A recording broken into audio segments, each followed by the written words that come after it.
The day Rowan Hale bought every pie in town, Eliza Voss knew her life was about to change, and not in a good way. He wasn't asking, he was claiming. A stranger with cold eyes and pockets full of cash, making demands no sane woman would accept. But this wasn't about pies, it was about control.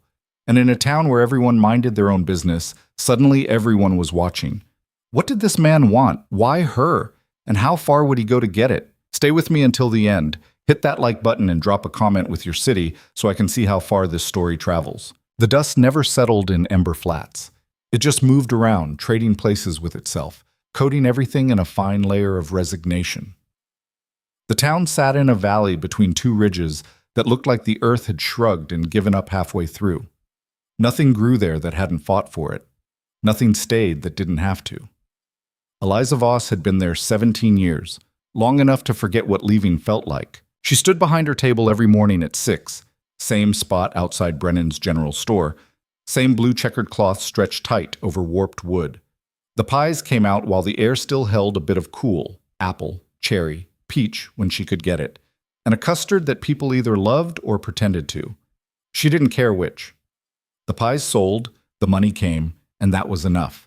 She'd learned not to want more than enough. The morning Rowan Hale rode in, she was pulling a lattice-top apple from the basket when she felt it, that shift in the air that happens when something's off.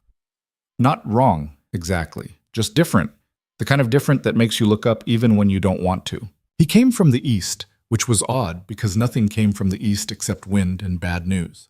His horse was gray, or maybe it had been brown once and the dust had claimed it. Hard to tell. The man himself looked like he'd been carved from something harder than wood and left out too long.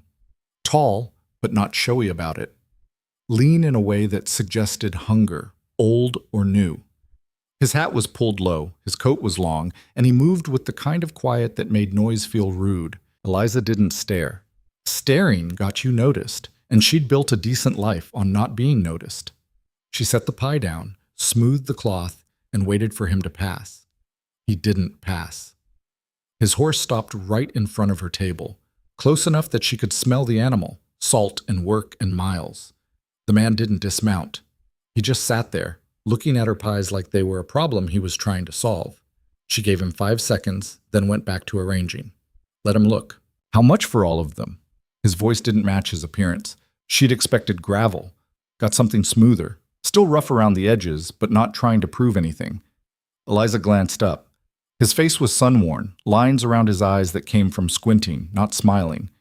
His jaw was set in a way that suggested it stayed that way most of the time. He wasn't looking at her, just the pies. They're priced individual, she said. $1.25 each. I'll take them all. How many you got? She counted without looking. 14. I'll give you $20 for the lot. Eliza's hand paused on a cherry pie. $20 was more than fair. It was generous, actually, considering she usually cleared about 16 on a good day. But something in the way he said it made her want to say no. Not because the offer was bad, because it felt like a test. They're $1.25 each, she repeated. You want all 14, that's $17.50. For the first time, his eyes moved to her face. They were pale, somewhere between gray and blue, the color of sky before a storm decides what it wants to be. He studied her for a moment, and she felt the weight of it. Not threatening, exactly, but deliberate, like he was cataloging something. Fair enough. He swung down from the horse in one fluid motion, pulled a leather pouch from inside his coat, and counted out the money in coins. His hands were scarred. Old injuries, mostly healed. He set the coins on the table in a neat stack. Eliza counted it. Exact. Box or basket? She asked. I'll take them as they are. She started wrapping each pie in cloth, working quickly, aware that people were watching now. Mrs. Callahan from the boarding house. Sam Brennan in the doorway of his store. Even Dutch, the farrier, had stopped mid-hammer to look. This was the most interesting thing to happen in Ember Flats since the Henderson kid had tried to ride that half-broke mare and ended up in Doc Perry's office with a collarbone pointing the wrong direction. Rowan Hale loaded the pies into his saddlebags with care, which surprised her. Men like him, and she was already slotting him into a category, fair or not, didn't usually handle things gently. When he was done, he turned back to her. You bake these yourself? I do. Every day? Most days. He nodded, like that confirmed something. Then he said the thing that made her stomach drop. From now on, you bake for me, nobody else. I'll pay double what you're making now. The world got very quiet. Even the wind seemed to hold its breath. Eliza stared at him. Excuse me? You heard me. I'll pay you double your daily take. You bake, I buy. Exclusive. That's not how this works. It is now. No, she said, and her voice came out sharper than she intended. It's not. His expression didn't change. I'm making you a fair offer. You're making me an insane offer. I don't even know you. Rowan Hale. He didn't offer his hand. Now you do. That's not... She stopped, took a breath.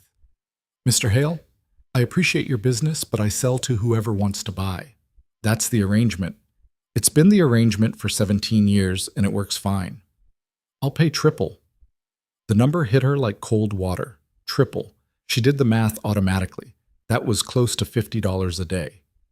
$50 a day for doing exactly what she was already doing, just for one customer instead of 20. It was insane. It was also tempting, which made her angry. No, she said flatly. For the first time, something flickered across his face. Not anger. More like confusion. Like he'd just watched a door close that he'd expected to walk through.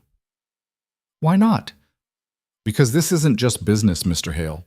This is my spot. These are my customers. Some of them have been buying from me since before you knew this town existed. I'm not cutting them off because a stranger rides in with deep pockets. They can buy somewhere else.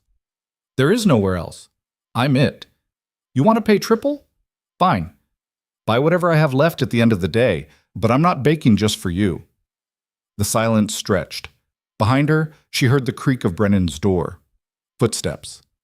People were gathering now, slow and cautious, like wildlife approaching a watering hole when they weren't sure if the predator had left. Rowan Hale looked at the empty table, then at her, then at the growing audience. His jaw worked, just slightly. Then he nodded once. I'll be back tomorrow, he said. Pies are first come, first serve.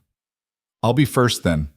He mounted his horse in that same easy motion, turned and rode toward the edge of town where the old Mackenzie place sat empty. Eliza watched him go, her heart doing something complicated in her chest.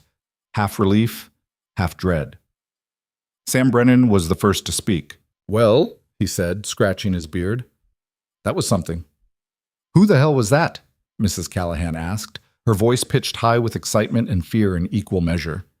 Trouble, Dutch said, and spat into the dirt. Eliza didn't answer. She started folding up her cloth, hands moving automatically, while her mind spun. She'd said no to easy money. Stupid. She'd stood her ground against a stranger who looked like he didn't hear no very often. Possibly stupider. But the alternative, letting some man she didn't know dictate the terms of her life, that felt worse than stupid. That felt like losing something she couldn't afford to lose. By noon, the whole town knew. That was how Ember Flats worked. News moved faster than wind and stuck longer. Eliza heard the story repeated back to her 3 times, each version a little different, a little bigger. By the third telling, Rowan Hale had offered her $100 a day and threatened to burn down the competition if she didn't comply. That's not what happened, she told Jenny Porter, who'd heard it from her husband, who'd heard it from Dutch. But he did offer you money to bake just for him. He did. And you said no? I did. Jenny looked at her like she'd grown a second head. Eliza, honey, are you out of your mind? Maybe she was. She went home that afternoon to the small house she rented from the widow Marsh and stared at her kitchen. The stove she'd repaired herself when the door hinge broke. The table she'd sanded down after buying it third hand from a family leaving town. The bowls, the rolling pin, the flour sack with the corner torn that she kept meaning to sew, but never did. This was hers. Small, worn, nothing fancy, but hers. She made herself dinner, beans and cornbread, same as always, and tried not to think about $50 a day. Tried not to imagine what that money could do. A new stove. Fixing the roof before winter. Maybe even saving enough to... What? Leave? Go where? She was still thinking about it when she went to bed and still thinking about it when she woke up at 4:30 the next morning to start baking. The dough fought her. The first batch of crusts tore.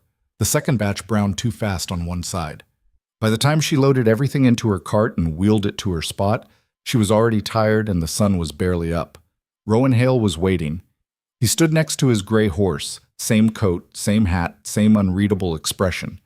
The street was empty except for him. Nobody else was up yet. He'd meant what he said about being first. Eliza set up her table without acknowledging him. Spread the cloth. Arranged the pies, 10 today, because one had burned and another had collapsed in the oven like a failure of faith. When she was done, she looked at him. "Morning," she said. "Morning." He stepped forward, pulled out his pouch.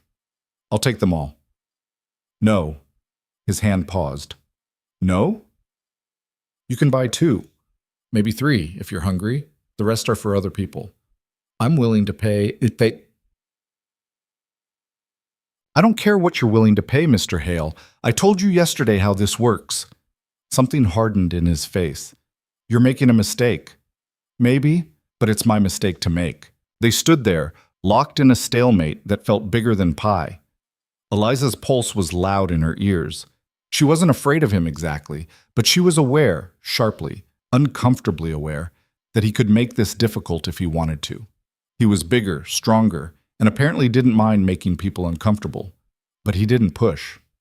Instead, he did something that surprised her more than aggression would have. He stepped back. "2 pies, then," he said quietly. She blinked. "What flavor?" "You pick." She wrapped up an apple and a cherry, took his money, exact change again, and handed them over. He took them, nodded once, and walked away. Not to his horse. Just away. Down the street toward the far end of town where the buildings got sparse and the dust took over. Eliza watched him go, feeling like she'd just won something and lost something in the same moment. The rest of the day was normal, or as normal as anything could be after that. Her regulars came. Old Tom, who always bought peach if she had it. The Morrison family, who split a cherry between 5 people and made it last. Young Billy Watts, who was sweet on her and terrible at hiding it, buying an apple pie his mother didn't need just for an excuse to talk. But everyone wanted to know about Rowan Hale. Where was he staying? What did he want? Why her? She didn't have answers. And the not knowing sat in her stomach like bad bread. It was Mrs. Callahan who brought the first real piece of information, stopping by near closing with her usual custard pie and her unusual worried expression. "He's taken the Mackenzie place," she said, lowering her voice even though nobody was around. "Saw him hauling water this morning. Looks like he's planning to stay." "The Mackenzie place has been empty for 3 years," Eliza said. "Roof's half gone. Well, he's fixing it. Dutch saw him buying lumber and nails from Brennan." That night, lying in bed, Eliza tried to make sense of it. A man rides into town with enough money to buy every pie she makes, offers her triple what she earns, accepts rejection with barely a word, and then stays? Sets up in a half-ruined house and starts fixing things? It didn't add up. The pattern held for a week. Every morning, Rowan Hale was there when she arrived. Every morning, he asked for all the pies. Every morning, she said no. Every morning, he bought 2 and left without argument. It became a routine, almost comfortable in its predictability. The town stopped talking about it quite so much, though people still watched. Eliza caught herself watching too sometimes when he walked away, trying to figure out what kind of man he was, trying to understand what he wanted. On the 8th day, he changed the script. "Why do you do this?" he asked after she'd handed him his 2 pies. "Do what?" "This." He gestured at the table. "Every day. Same spot, same time. You could sell these out of your house, make people come to you." "Could," she agreed. "Don't want to." "Why not?" She considered not answering, but something about the way he asked, genuinely curious, not challenging, made her pause. "Because this is the center of town," she said finally. "People come here anyway, for the store, for the post, for whatever. If I'm here, they see me, they remember. And maybe they buy, maybe they don't. But either way, I'm part of the day. I'm part of the town." She looked at him. "You put yourself in a house at the edge, you might as well not exist." He was quiet for a moment. Then, "Some people prefer not existing." "You one of them?" "Used to be." The admission surprised her.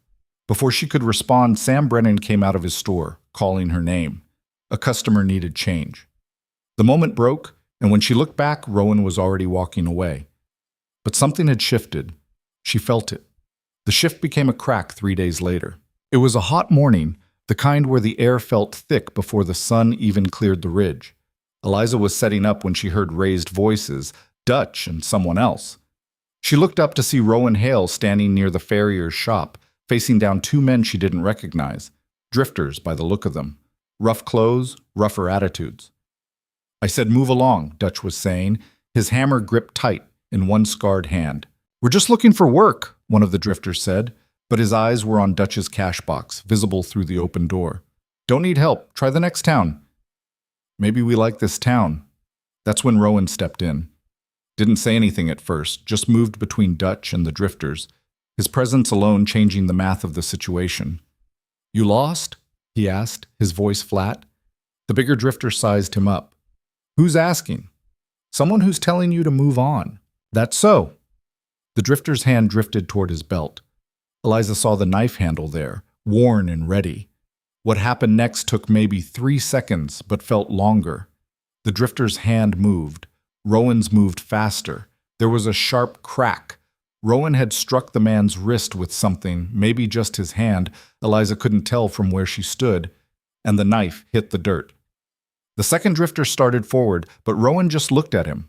That's all. Just looked. And the man stopped. "Next town's 6 miles west," Rowan said calmly. "I'd start walking." They went. Grumbling, throwing threats over their shoulders, but they went. Dutch stared at Rowan. "Didn't need help." "I know." "So why'd you step in?" Rowan glanced toward Eliza's table just for a second. Seemed like the thing to do. He walked away before Dutch could respond, heading back toward the Mackenzie place. Dutch looked at Eliza. Eliza looked back. Neither of them said what they were both thinking, that maybe Rowan Hale wasn't quite what they'd thought he was. That afternoon, Jenny Porter stopped by for her weekly apple pie and leaned in conspiratorially. "Did you hear what happened with those drifters?" "I saw it. Everyone's saying Rowan Hale's a gunfighter, or a lawman, or both." "Everyone should mind their business." "He's making it their business, Eliza. First he shows up wanting to buy you out. Now he's running off trouble like he owns the place. People are getting nervous." "People are always nervous." But Jenny had a point, whether Eliza wanted to admit it or not. Rowan was becoming part of the town's fabric, but on his own terms, in his own way. He helped Dutch occasionally now, shoeing horses or mending iron. He'd fixed Mrs. Callahan's boarding house steps without being asked, and refused payment. He bought supplies from Brennan, always paying exact, never haggling. And every morning he showed up for 2 pies and left quietly when Eliza said no to the rest. It was becoming almost normal, which was probably why, when the normal shattered, it hit so hard. 2 weeks after his arrival, Eliza was closing up shop when she heard horses. Multiple horses, moving fast. She looked up to see a group of riders coming in from the south, 5 men, well armed, with the kind of coordination that spoke to purpose. They stopped in front of Brennan's store. The lead rider dismounted, a tall man with a marshal's badge and a face that said he'd worn it a long time. "We're looking for someone," he announced, loud enough for anyone nearby to hear. "Goes by Rowan Hale. Seen him?" Eliza's blood went cold. Sam Brennan came out, wiping his hands on his apron. "Might have. What's your business with him?" The marshal's expression didn't change. "Federal business. Where is he?" Before Sam could answer, before anyone could answer, Rowan appeared, walking up the street from the direction of the Mackenzie place, calm as Sunday morning. He saw the marshal. The marshal saw him. The air went tight. "Hale," the marshal said. "Marshal Porter," Rowan replied. "Need to ask you some questions." "About?" "About a missing payroll shipment 2 months back. About a federal transport that got hit outside Silverton. About 3 dead men and $30,000 nobody can find." The crowd that had gathered went silent. Eliza felt her hands go numb. Federal transport, dead men, $30,000.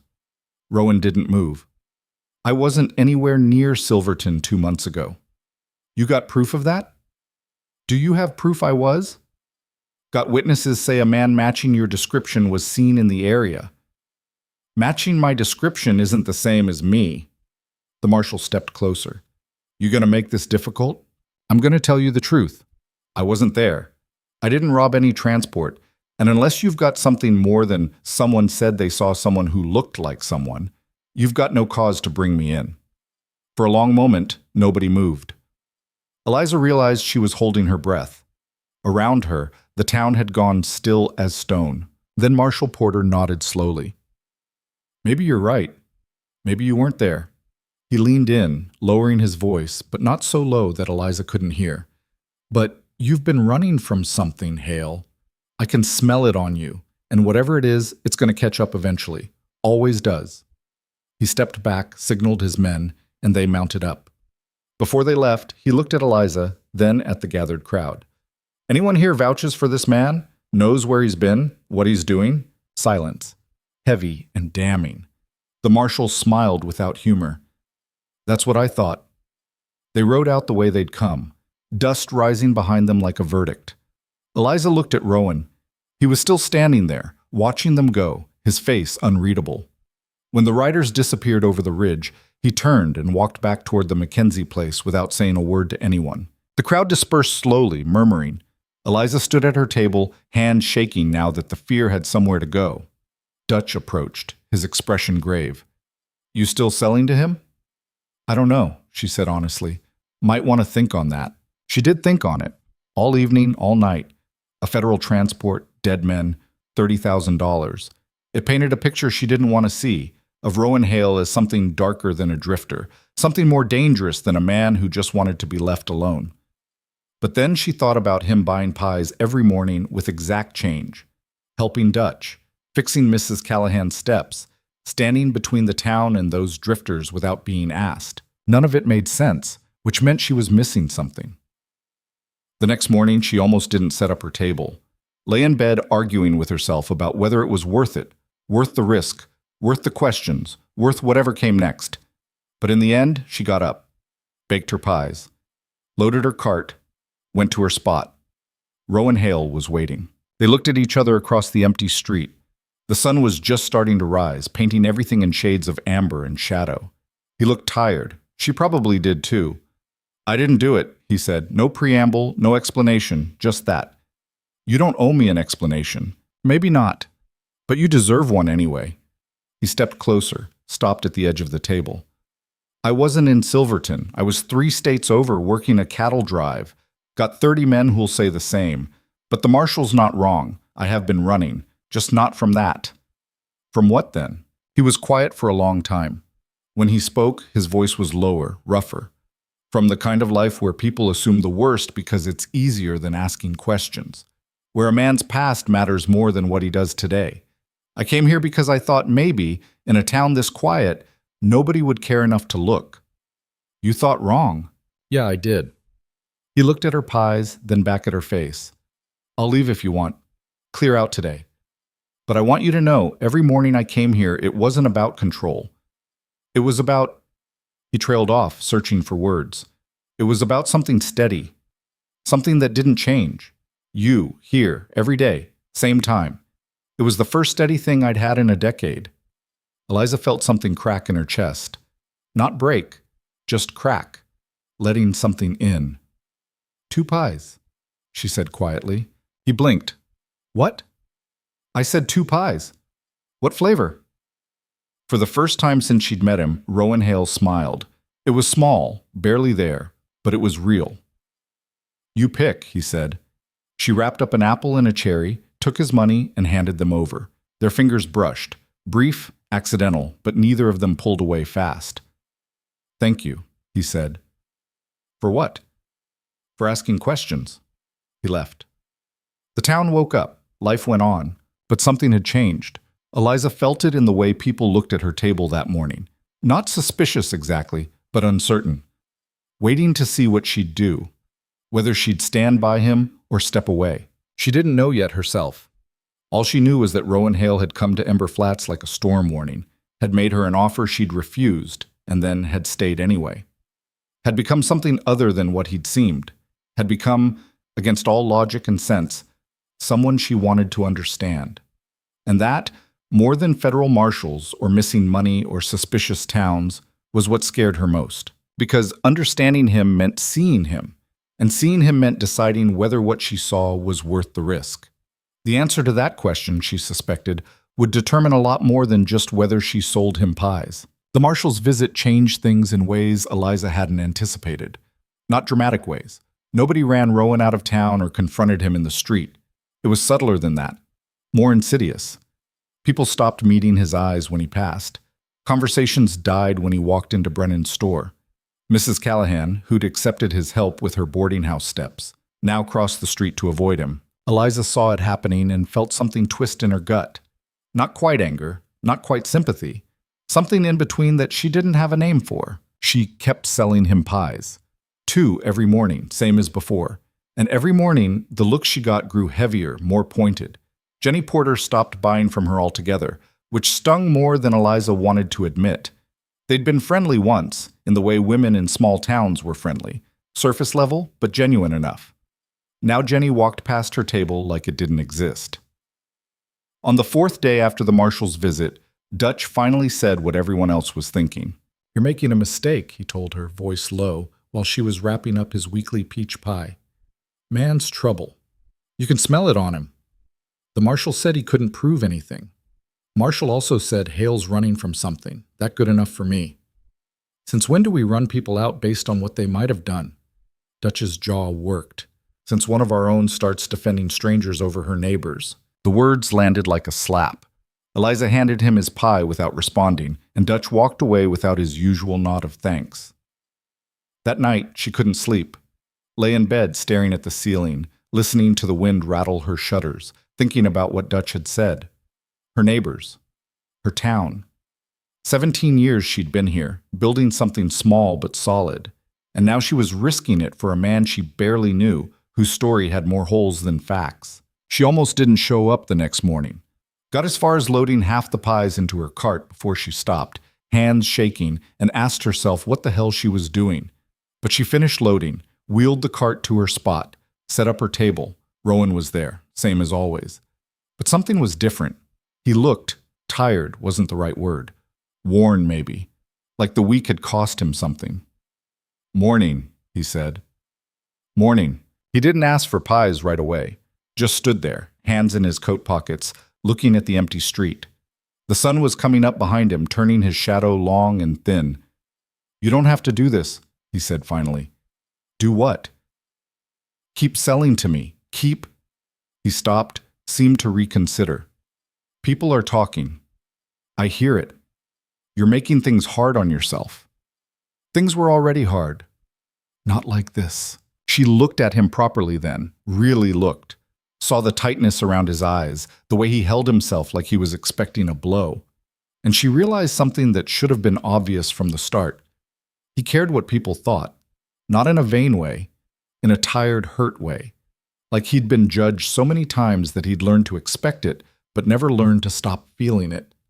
"You want to tell me what you're really running from?" she asked. His eyes snapped to hers. "What makes you think—" "Because nobody runs to a place like Ember Flats unless they're running from something worse. So what was it? Bad marriage? Bad business? Bad choices?" He was quiet for so long she thought he wouldn't answer. Then, all 3 probably, but mostly the last one. "What kind of choices?" "The kind where you wake up one day and realize you've become someone you don't recognize, someone you don't want to be." He pulled his hands from his pockets, looked at them like they belonged to someone else. "I did things I'm not proud of. Legal things, mostly, but that doesn't make them right. Worked for men who didn't care who they hurt as long as they got paid. Helped them hurt people. Told myself it was just business, just survival. And then one day I looked in a mirror and couldn't stand what I saw. So you left. So I ran. Spent 2 years moving from place to place, trying to find somewhere that felt clean. Somewhere I could start over without the weight of all that following me." He gestured at the town, the empty street, the rising sun. Thought maybe this was it. Quiet. Forgotten. A place where nobody would care about my past because they were too busy surviving their present. And then the marshal showed up. He agreed. Asking about something I didn't do, but close enough to things I did do that nobody's going to believe me. Story of my life. Eliza set down the pies she'd been holding. Why'd you want to buy all my pies? Really, it wasn't about the pies. No, it was about… He stopped, frustrated with his own inability to explain. It was about having something. One thing. That was just mine. Something nobody could take or ruin or judge. Stupid, right? Little bit, yeah. He almost smiled. Figured. But I get it, she said, surprising herself. Wanting something steady. Something that doesn't change or disappoint you. I get that. They stood in the morning quiet, two people who'd both learned not to expect much from the world, recognizing something similar in each other. 2 pies, she said. You sure? I'm not sure about anything, but yeah. She wrapped up an apple and a cherry. He paid, exact change as always. When he took them, he held her gaze for a moment longer than necessary. Thank you, he said, for not assuming the worst. Day's young, still time for that. This time he did smile and walked away. But the town wasn't done with either of them. That afternoon, Sam Brennan stopped by her table.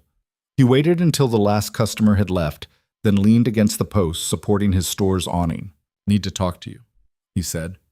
Eliza's stomach sank. Sam was a fair man, a decent man. If he was here, it wasn't for small talk. About Hale, he continued. People are worried, Eliza, not just about him, about you, about what it means that you're still associating with him. I'm selling him pies, Sam, same as I sell to everyone. It's not the same and you know it. You're making a statement, choosing him over the people you've known for years. I'm not choosing anyone. I'm just not refusing someone based on suspicion and gossip. Sam sighed. It's more than gossip. The marshal had questions, not proof. There's a difference. Is there? Because from where I'm standing, looks like you're defending a man you barely know against a whole town full of people who've never given you reason to doubt them. The worst part was, he wasn't wrong. Not entirely. Eliza felt it. The pull between what made sense and what felt right. The town had been good to her mostly, given her space to build her life, bought her pies, left her alone when she needed it, and now she was risking all that for someone who might actually be exactly what everyone feared. I hear you, she said carefully, but I'm not ready to condemn him just because it's easier. Not asking you to condemn him, just asking you to be careful, for your own sake. He left without buying anything, which had never happened before. That night, Eliza made a list. Not on paper, she wasn't that organized, but in her head, lying in bed, staring at shadows. On one side, the town, her reputation, 17 years of stability, the safety of going along with what everyone else wanted. On the other side, a stranger with a past he wouldn't fully explain, a stack of suspicions she couldn't disprove, and her own stubborn refusal to judge him without evidence. It wasn't a fair fight. The smart choice was obvious, which was probably why she kept selling him pies. A week passed, then another. The pattern held. Rowan showed up every morning, bought his 2 pies, left quietly. The town watched. Eliza felt their watching like pressure against her skin, constant and uncomfortable. Then things escalated. It started small. Someone knocked over her table one night, scattered her cloth in the dirt. Could have been an accident, could have been the wind. Except it wasn't windy, and the table was heavy enough that it wouldn't just tip. She set it back up. Didn't mention it to anyone. 2 days later, she found a note tucked under her door. No signature, just 3 words in rough handwriting, choose better company. She burned it in her stove and tried to forget about it, but the third incident was harder to ignore. She'd just set up her table, was arranging the morning's pies, 8 of them, a slow day, when Billy Watts approached. Sweet Billy, who'd been buying pies he didn't need just to talk to her for 2 years. He looked miserable. Eliza, He stopped, cleared his throat. My ma says I can't buy from you anymore. Her hand stilled. Why not? Because of him, because you're… Billy's face went red. It ain't fair. I told her it ain't fair, but she says if I keep coming here, people will think I agree with what you're doing, and that'll hurt Pa's business at the mill. Eliza felt something cold settle in her chest.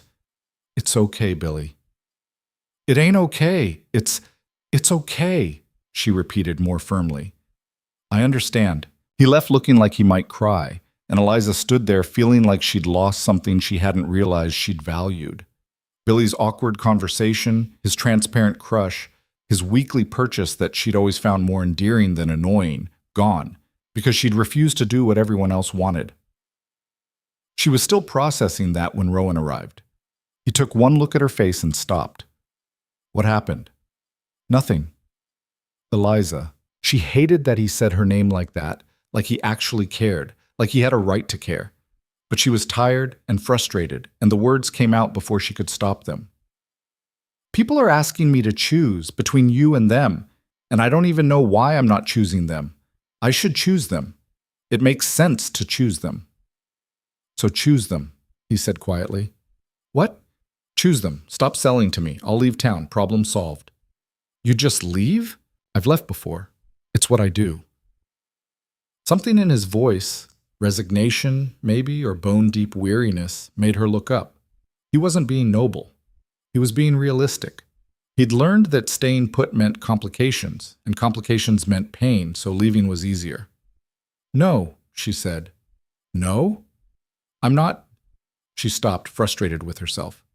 I'm not making decisions based on what's easiest for everyone else. Not anymore. Even if it costs you? Even then. He studied her face like he was trying to memorize it. Why? Because somebody has to ask questions instead of just accepting the first bad story they hear. And apparently that somebody is me, even though I'm not qualified and don't particularly want the job. Not many people would do that for a stranger. Yeah, well, maybe I'm an idiot. Maybe you're the first person in a long time who's treated me like I might be worth the benefit of the doubt. The words hung between them, heavier than they should have been. Eliza felt her throat tighten. This was getting complicated. This was getting personal. And personal meant messy. And messy meant... A crash interrupted her thoughts. She spun to see a group of men across the street, 5 or 6 of them, gathered near Dutch's shop. They weren't doing anything overtly threatening, but their presence felt wrong, deliberate. Rowan followed her gaze. His whole body went still in a way that reminded her of a predator catching a scent. That's new, he said quietly. They're just talking. No, they're watching. There's a difference. As if to prove his point, one of the men, Turner, who worked at the mill, called out, Morning, Eliza. Selling to the right people today? It wasn't a friendly question. Selling to whoever wants to buy, Turner, same as always. That's so? Because some folks think you're playing favorites, making the rest of us second class. Nobody's second class. I've never turned down a sale in 17 years. Except you turned down common sense, another voice chimed in. Davis, the butcher. Man's got federal marshals asking about him, but you act like he's just some poor misunderstood soul. Rowan's hand moved to his belt, and Eliza realized with a jolt that he was checking for something that wasn't there. A weapon, maybe. Whatever he'd carried before, he wasn't carrying now. I'm not looking for trouble, Rowan said, his voice level but hard. Trouble found you anyway, Turner replied. Seems to follow you around. Seems to follow a lot of people. Doesn't make them guilty. Don't make them innocent either. The tension was thick enough to choke on. Eliza felt her pulse hammering. This was how things got ugly. Not with a bang, but with a slow escalation of words and posturing until someone crossed a line nobody could uncross. Turner, she said, keeping her voice steady. You want a pie or not? Not from someone who sides with outsiders over her own people. Then get off my spot. The men shifted. Not threatening exactly, but close. Close enough that Eliza felt Rowan move slightly, putting himself between her and them without making it obvious. Your spot? Turner laughed, but there was no humor in it. This is town property, Eliza. You just rent it by good behavior, and lately, your behavior's been less than good. My behavior's been the same as it's always been. Has it? Because I don't remember you ever telling the marshal to shove his questions. Don't remember you ever defending someone nobody knows against everyone who's lived here their whole lives. Before she could respond, Sam Brennan came out of his store. He looked at the gathered men, at Rowan, at Eliza, and his face went carefully neutral. Gentlemen, he said mildly, something I can help you with? Just making conversation, Sam. Looks more like intimidation. Does it? Turner smiled. Wasn't our intention. We're just concerned citizens, worried about one of our own making poor choices. Eliza's choices are her own business. Are they? When those choices affect the whole town, Sam stepped closer. He was older than most of the men gathered, but he had weight in the community. Respect. How exactly does Eliza selling pies to Rowan Hale affect the whole town? Because it says we tolerate people we can't trust, people who bring federal trouble, people who haven't been charged with anything, Sam interrupted. Far as I know, Marshal Porter left without making an arrest, without even making an accusation. So unless you've got evidence nobody else has, you're just running your mouth based on suspicion. The group wavered. Turner's face darkened, but Sam's point had landed. Without proof, they were just bullies. And Ember Flats, for all its faults, didn't like bullies. Slowly, reluctantly, the men dispersed. Not far, they lingered in clusters up and down the street, but the immediate threat faded. Sam looked at Eliza. You all right? Fine. You sure?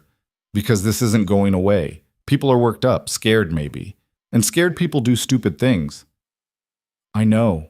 He glanced at Rowan, who'd stepped back but still looked ready to move. You staying out of trouble? Trying to.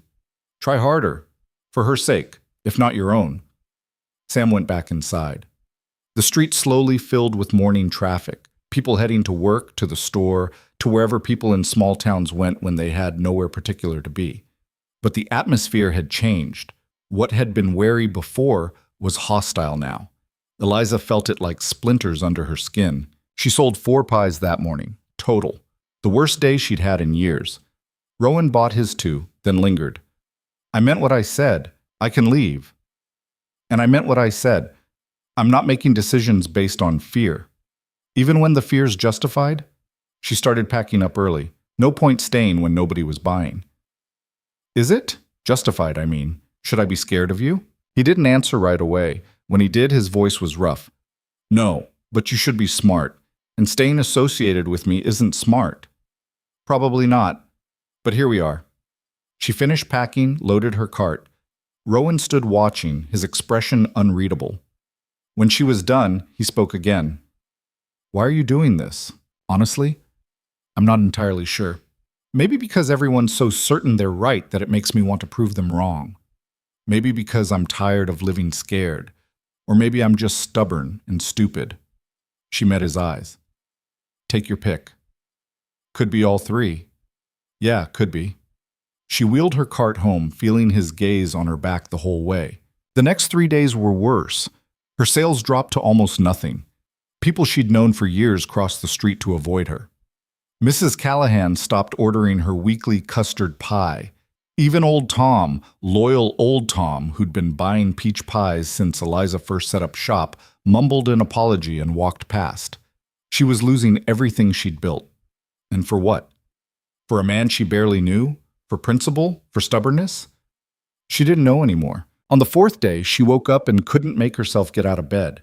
Just lay there, staring at the ceiling, feeling the weight of it all pressing down. The isolation, the judgment, the slow, grinding loss of a life she'd worked 17 years to build.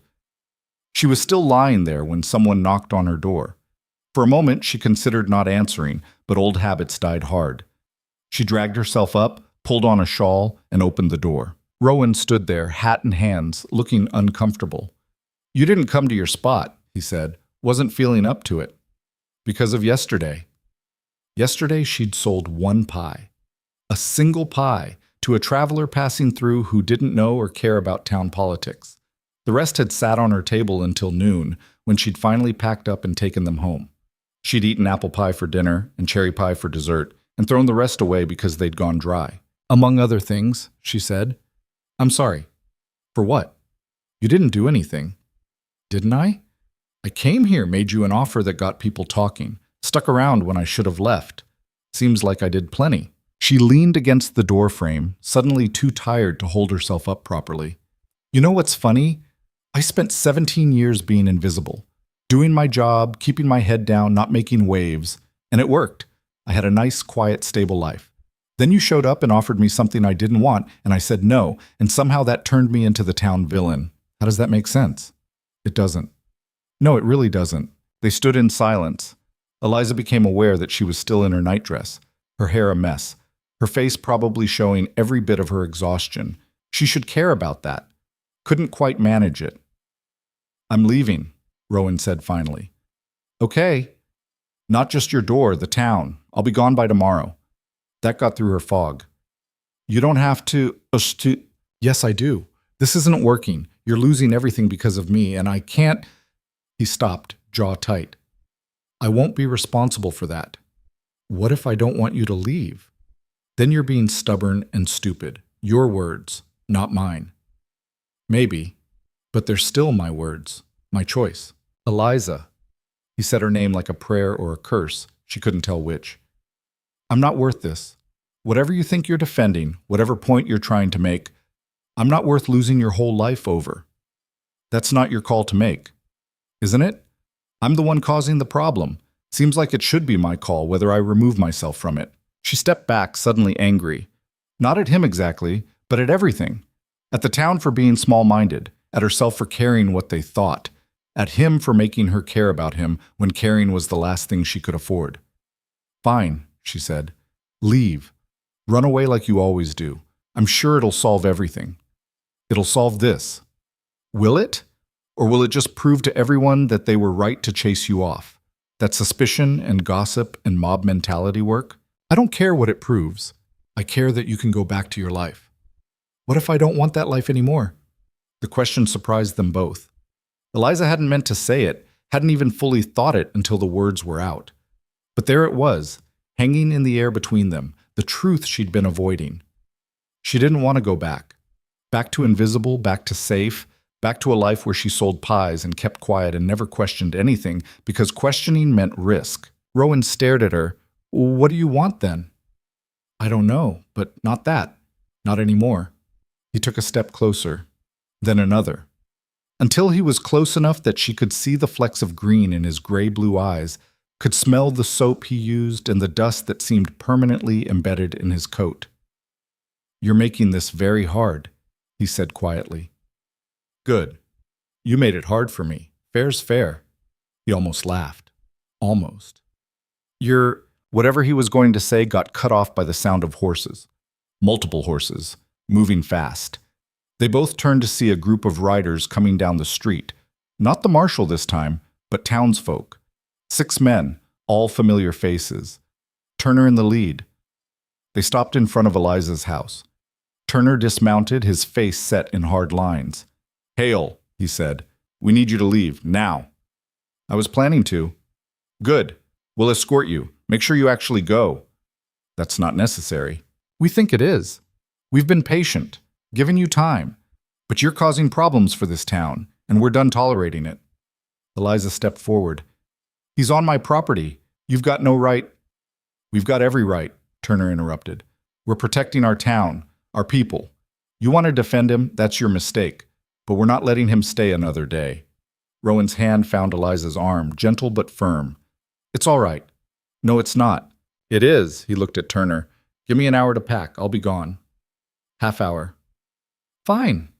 The men remounted but didn't leave. Just sat there, waiting, making sure. Eliza felt rage boil up inside her, hot and fierce. This is wrong, she said. No, Turner replied. This is necessary. She watched Rowan walk toward the Mackenzie place, watched the riders follow at a distance, and felt something inside her break. Not shatter. Breaking implied pieces. This was more like dissolving, like the person she'd been was just coming apart.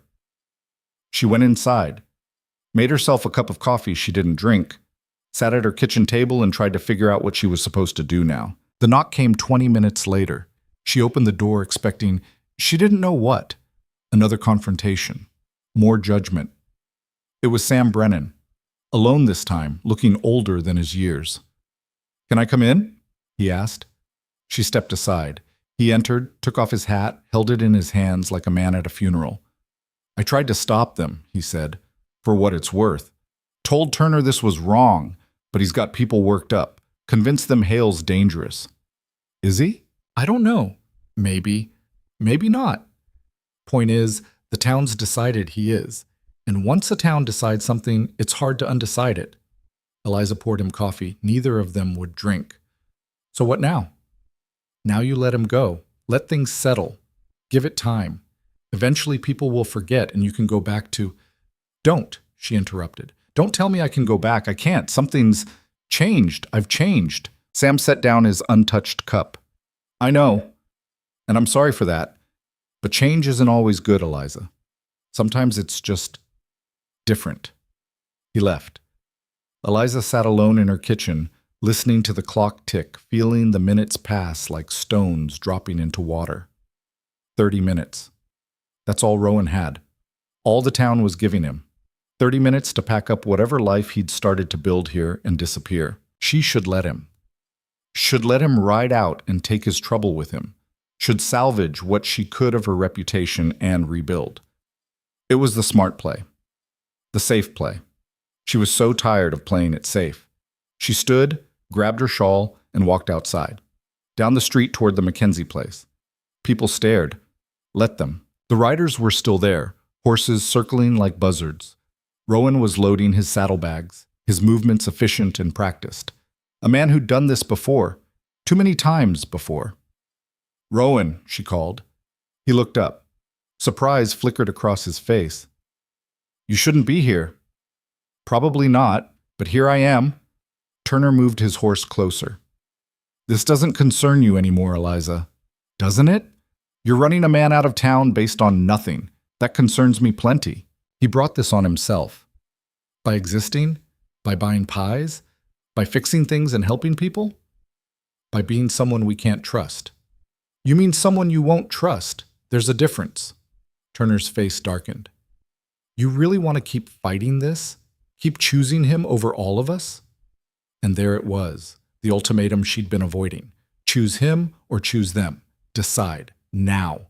Eliza looked at the gathered men, at Turner's righteous certainty, at Davis's uncomfortable shifting, like maybe he knew this was wrong but wouldn't say it. At the others, just following along because it was easier than standing out. Then she looked at Rowan, at the resignation in his eyes, the acceptance of yet another town deciding he didn't belong. She made her choice. I'm going with him, she said. The street went silent. Even the wind seemed to pause. What? Turner stared at her like she'd lost her mind. I'm going with him, she repeated, louder this time. If he's leaving, I'm leaving too. Rowan's face went blank with shock. Eliza, no, you can't. I can. I am. You're throwing away everything for what? For me? You don't even know me. I know enough. I know you're not what they think you are. I know you deserve better than this. And I know I'm done living in a place that would rather believe the worst about someone than ask a single question. She turned back to Turner. That answer your question? He looked like he'd been punched. You've lost your mind. Maybe, but it's mine to lose. She walked to her house, packed a bag while her hand shook, and walked back out to where Rowan still stood, frozen. She handed him her bag. I don't have a horse, she said. So unless you want me walking, you're going to have to share. His eyes searched her face, looking for doubt, maybe, or sense. He wouldn't find either. This is crazy, he said. Yeah, seems to be going around. For a long moment, nobody moved. Then Rowan reached down, took her hand, and pulled her up behind him on his horse. They rode out of Ember Flats together while the whole town watched in stunned silence. And Eliza didn't look back. They rode for 2 hours before either of them spoke. The silence wasn't comfortable exactly, but it wasn't hostile either, more like shock, the kind that settles over you when you've done something so monumentally stupid that your brain needs time to process it. Eliza kept her arms wrapped around Rowan's waist, feeling the shift of his body as the horse picked its way across the rough terrain. She'd never been this close to a man before. Not like this. It made her aware of things she'd spent 17 years not thinking about. The solid warmth of another person, the rhythm of breathing that wasn't hers, the strange intimacy of shared motion. She tried not to think about what she'd just done. Left everything. Her house, her business, her entire life. For what? For a man she'd known less than a month? For principle? For some half-formed idea that standing up mattered more than standing still? The sun climbed higher. The landscape changed from scrub brush to rocky outcrops, then to sparse pine forest. Rowan seemed to know where he was going, which was more than Eliza could say. She had no plan, no destination. She just left. The reality of that hit her in waves. Each time she thought she'd accepted it, another wave crashed through. She'd actually done it, left Ember Flats, left everything she knew. There's a stream about a mile ahead, Rowan said finally. His voice sounded rough, like he'd forgotten how to use it. We can water the horse. Rest. Okay. That was it, the extent of their conversation. Eliza felt the absurdity of it. She'd thrown her entire life away to follow this man, and they couldn't even manage small talk. The stream appeared like he'd promised, cutting through a small clearing surrounded by pine. Rowan dismounted first, then reached up to help her down. His hands on her waist felt too personal, too real. She stepped away as soon as her feet hit ground. While he tended to the horse, Eliza walked to the stream and splashed cold water on her face. It helped clear some of the fog. Not much, but some. You should eat something, Rowan said behind her. Not hungry. Eat anyway. Going to be a long day. She turned to find him holding out something wrapped in cloth. One of her own pies. Apple from yesterday. He must have taken it when he packed. You kept that? She asked. Seemed wrong to leave it. She took it, bit into it, even though her stomach felt like lead. The pie tasted like ash. Everything tasted like ash. She forced herself to swallow anyway. Rowan sat on a rock near the water, not eating, just watching her with that unreadable expression he wore like armor. You can still go back, he said. No, I can't.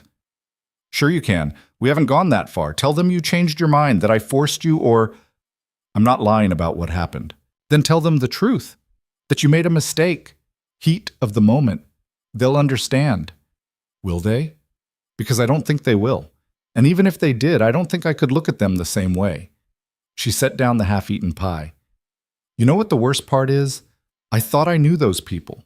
Thought after 17 years I understood them. Turns out I didn't know them at all. Or maybe they didn't know themselves. People show you who they are when they're scared. Is that what you think this was? Fear? Mostly, yeah. Fear of the unknown. Fear of change. Fear that if they don't control who comes and goes, they'll lose what little they have. He picked up a small stone, tossed it into the stream. Can't really blame them for that. I can? I do. He almost smiled. You're angrier about it than I am. Someone should be. They lapsed into silence again. Eliza finished the pie because it seemed wasteful not to, then walked along the stream's edge, trying to wrap her mind around her new reality. She had no home, no business, no plan. Just the clothes in her bag and the man sitting on that rock, who she'd defended without fully understanding why. Where are we going? She asked finally. Don't know yet. That's not reassuring. Wasn't trying to be reassuring, was trying to be honest. She turned to look at him properly. He sat hunched forward, elbows on knees, looking at the water like it held answers. He looked tired, worn down, like her leaving with him had cost him something he couldn't afford to pay. You didn't want me to come, she said, not a question. No. Why not? Because now when things go wrong, and they will go wrong, it's not just me dealing with it. It's you too, and that's... He stopped, jaw working. That's not something I wanted to carry. I can take care of myself. Can you? Because from where I'm sitting, you just gave up everything on impulse. That's not exactly careful thinking. The words stung because they were true. Eliza felt heat rise in her face. So what was I supposed to do? Stay and pretend everything was fine? Sell pies to people who'd just run you out of town like you were diseased? Yes, exactly that. You were supposed to survive. That's what smart people do. They survive. Well, maybe I'm tired of just surviving. Maybe I want something more than that. Like what? Riding around the territory with a man you barely know, no money, no plan, no idea where your next meal's coming from? That's your idea of more? She crossed her arms. Right now, yes, it is. He stood abruptly, and she saw something flash in his eyes. Anger, maybe, or frustration. You don't know what you're talking about.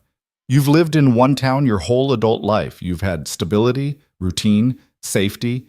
You have no idea what you just walked away from. Don't I? I know what I walked away from. What I don't know is what I'm walking toward. But at least I'm walking. At least I'm making a choice instead of just letting life happen to me. This isn't a choice. This is a reaction. So what if it is? At least it's my reaction. At least I did something.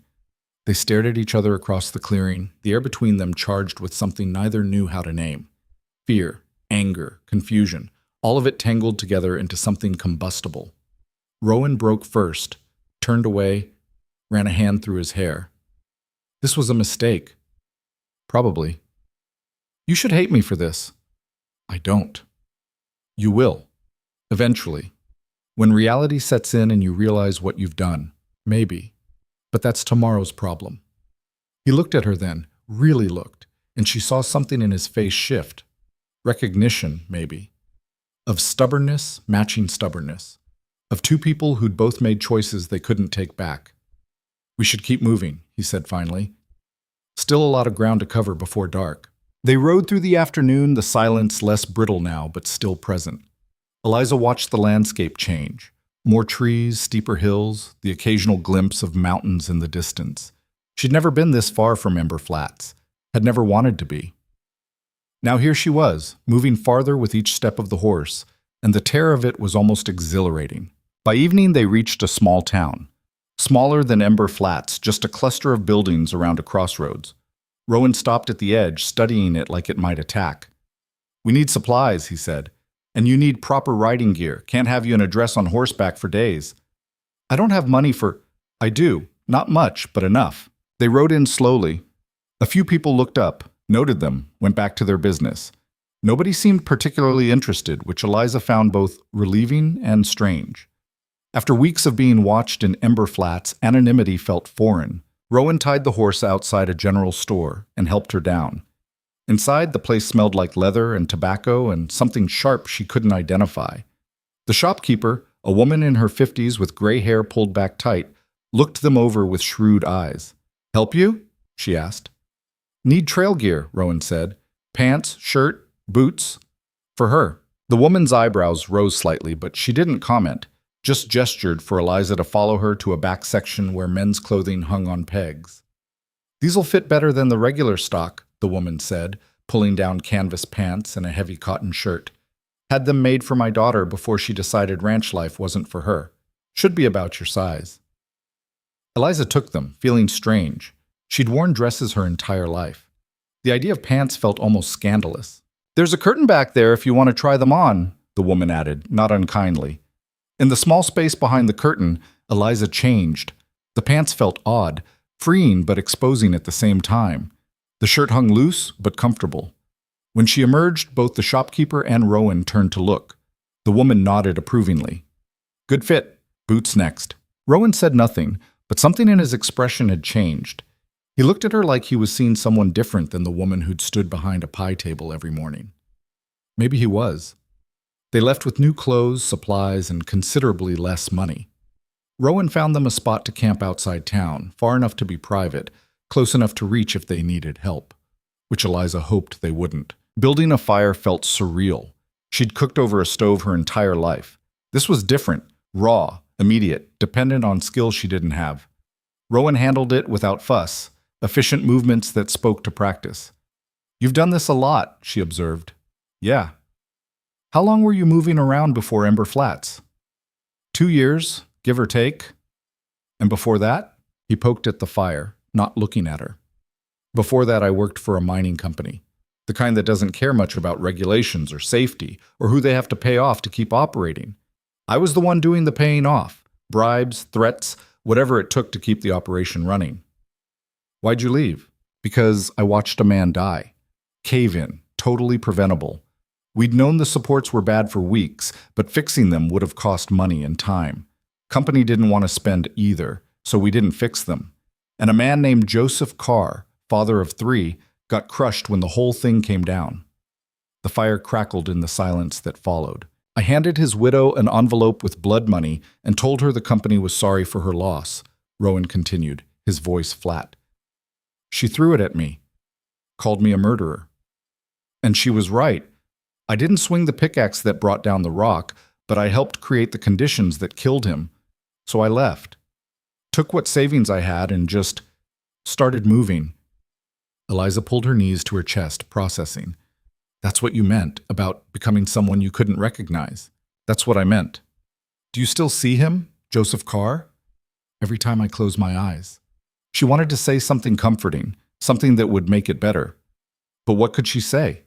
That it wasn't his fault? It was, at least partially, that he'd suffered enough. No amount of suffering brought Joseph Carr back to his family, so she just sat with him in the quiet, watching the fire burn, and let that be enough. They shared a simple meal, beans and hardtack Rowan had in his supplies, washed down with water from the stream. It wasn't good, but it was food. Eliza found herself grateful for it in a way she'd never been grateful for her own cooking. "Tomorrow, we'll head toward Redstone," Rowan said, scraping out his tin plate. "It's a bigger town, couple days' ride. Should be able to find work there, both of us." "What kind of work?" "Whatever we can get.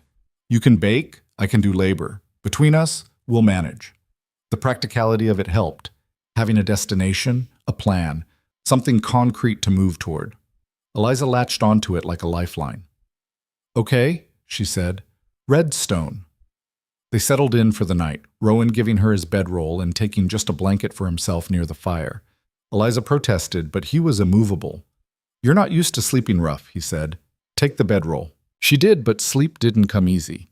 Every sound seemed amplified. The wind through the trees, the fire popping, the horse shifting nearby. And underneath it all, the awareness that she was lying under the stars with nothing but canvas between her and the sky, farther from home than she'd ever been. She must have slept eventually because she woke to gray dawn light and the smell of coffee. Rowan was already up, tending the fire, looking like he hadn't slept at all. "Morning," he said when he noticed her stirring. "Morning." He handed her a tin cup of coffee, weak but hot. She wrapped her hands around it, grateful for the warmth. They broke camp in silence, packed everything with the efficiency of people who'd run out of words. Or maybe just didn't need them right now. The ride to Redstone took 3 days. 3 days of riding, camping, minimal conversation. 3 days of Eliza's body adjusting to the constant motion, the new clothes, the outdoor sleeping. She got blisters from the new boots. Her back ached from the saddle. Her hands cracked from the cold night air. But something else happened too. Something she didn't expect. She started to feel alive. Not happy exactly, not content, but present in a way she hadn't been in years. Every sense felt sharper. The smell of pine, the sound of wind, the taste of simple food earned through effort. She'd spent so long in routine that she'd forgotten what it felt like to be uncertain, to not know what came next. It was terrifying. It was also kind of thrilling. On the 3rd day, they crested a hill and saw Redstone spread out below. A proper town, bigger than Ember Flats, with actual streets and 2-story buildings and what looked like a church steeple rising above the rest. "There it is," Rowan said. Eliza felt her stomach knot. This was it, the test. Could they actually make this work? Could she survive outside the small world she'd built for herself? They rode into town slowly, drawing a few looks, but nothing like the scrutiny in Ember Flats. Here, strangers were common enough not to warrant much attention. Rowan found a boarding house run by a man named Curtis, gruff but fair, who quoted them a weekly rate that made Eliza's remaining money evaporate in her mind. "We'll take it," Rowan said before she could object. 1 week to start. Curtis showed them to a room. Single room, 1 bed, barely big enough for the furniture it contained. Eliza's face went hot. "I can sleep on the floor," Rowan said quickly, reading her expression. "It's fine. We'll figure it out." They dropped their bags and went out to find work. Rowan tried the lumber mill first. They were hiring, but only for experienced sawyers. The blacksmith needed help, but wanted someone who could commit to a year at minimum. The stable owner took one look at Rowan and offered him mucking work at wages that barely covered food. Eliza had better luck. A restaurant owner named Margaret was looking for kitchen help. The pay wasn't great, but it was steady, and she'd provide 1 meal a day as part of the arrangement. "You know your way around an oven?" Margaret asked. "I do." "Can you start tomorrow?" "Yes." Just like that, Eliza had a job. It felt too easy, which made her suspicious, but she didn't question it. Rowan ended up taking the stable work. Pride swallowed, dignity checked at the door. When they met up that evening, both exhausted from walking the town all day, they compared notes. "Between us, we'll make enough," Rowan said, doing math in his head. "Barely, but enough." "For how long?" "As long as we need to." That night, sleeping on opposite sides of the room, her on the bed, him on the floor despite her protests, Eliza stared at the ceiling and tried to process her new reality. She was a kitchen worker in a town she didn't know, sleeping in a room with a man she barely understood, with no safety net and no way back. She should be terrified. Instead, she felt something else. Something that took her a while to name. Hope. Small, fragile, possibly stupid. But there. The next morning she started at the restaurant. Margaret put her to work immediately. Bread baking, pie preparation, vegetable chopping. The kitchen was hot and cramped and smelled like grease and yeast and hard work. Eliza fell into it like coming home. By noon, she'd made 3 pies. By evening, she'd made 6 more. Margaret watched from the corner of her eye, nodding approval. "You weren't lying about knowing your way around an oven," she said. "No, ma'am." "Where'd you learn?" "Practice. Lots of practice." Margaret didn't push for more, which Eliza appreciated. She worked through the dinner rush, serving up portions, managing orders, moving through the controlled chaos with growing confidence. When she finally left, well after dark, her feet ached and her back hurt, and she smelled like cooking oil. Rowan was waiting outside, leaning against the wall, looking equally exhausted. He smelled like horses and hay. "How was it?" he asked. "Good. Hard, but good." They walked back to the boarding house in comfortable silence. This was new, the ease of existing next to each other without needing to fill the space with words. Inside their room, they took turns at the wash basin, changing for sleep with carefully averted eyes. The awkwardness of shared space was getting easier, but it still had edges. "Rowan?" Eliza said, once they'd settled, her on the bed, him on his makeshift floor pallet. "Yeah? Thank you for—" She struggled to find words. "For not making this harder than it has to be." "Same to you." Silence fell. Eliza thought he'd fallen asleep until he spoke again. "Eliza?" "Yeah? Why'd you really leave? And don't say it was about principle or standing up or any of that. What was the real reason?" She thought about lying, giving him the easy answer. But they'd gone too far for easy answers. "Because I was disappearing," she said, finally. "In Ember Flats, I was just fading, going through motions without really living. And when you showed up, when they all turned on me for not turning on you, I realized I had a choice. I could keep fading, or I could do something different, even if that something was stupid and reckless and possibly the worst decision of my life." She paused. "Your turn. Why'd you really let me come? You could have refused, ridden away without me." He was quiet so long she thought he wouldn't answer. Then, "Because nobody's ever chosen me before. Everyone I've known, they've tolerated me or used me or run me off. But you chose me, actually chose, and I didn't have it in me to refuse that." The admission hung in the dark between them, raw and honest and terrifying. Eliza felt tears prick her eyes. She blinked them away, throat tight. "We're both idiots," she said. "Yeah, we really are," but neither of them sounded like they regretted it. The days fell into rhythm. Eliza worked at the restaurant, 6 days a week, dawn to dusk, earning her keep 1 pie at a time. Rowan worked at the stable, then picked up additional shifts at the lumber mill when they needed extra hands. They were both exhausted constantly, but they were surviving. More than surviving, actually. They were building something, small and fragile, but real. On their one shared day off, they'd walk around Redstone. Not shopping, they couldn't afford that. Just walking. Learning the town, finding the good spots, the quiet park near the church, the overlook where you could see the whole valley, the corner store that sold day-old bread at half price. 3 weeks in, Margaret promoted Eliza to head baker. More responsibility, marginally more pay, but the respect that came with it felt worth more than money. People started recognizing her in town. The restaurant's pies got a reputation. Customers asked for them specifically. Rowan noticed, saw how she came home less exhausted, more energized, how she'd talk about her day with actual animation instead of flat recitation. "You're good at this," he said one evening. "At what?" "At finding your footing, at making something out of nothing." "Learned from watching you." He shook his head. "I'm still figuring it out. You've already got it figured." She wanted to argue but couldn't, because somewhere in the chaos of leaving and traveling and starting over, she had found her footing. Not perfectly, not smoothly, but she'd found it. A month into their stay in Redstone, trouble found them anyway. Eliza was closing up the restaurant when she heard shouting outside. Not unusual. Redstone had its share of drunks and disagreements. But something about this felt different. She looked out to see a crowd gathering near the stable. Her stomach dropped. She ran. By the time she got there, a circle had formed. In the center, Rowan faced off against two men, both bigger than him, both drunk, both looking for a fight. "I said I wasn't interested," Rowan was saying, his voice level but hard. "And I said you don't have a choice," one of the men slurred. "Boss wants to talk to you, so you're coming." "What boss?" "The kind who doesn't like being questioned." Eliza pushed through the crowd. "What's going on?" Rowan's eyes flicked to her, then back to the men. "Nothing, just a misunderstanding." "Doesn't look like nothing."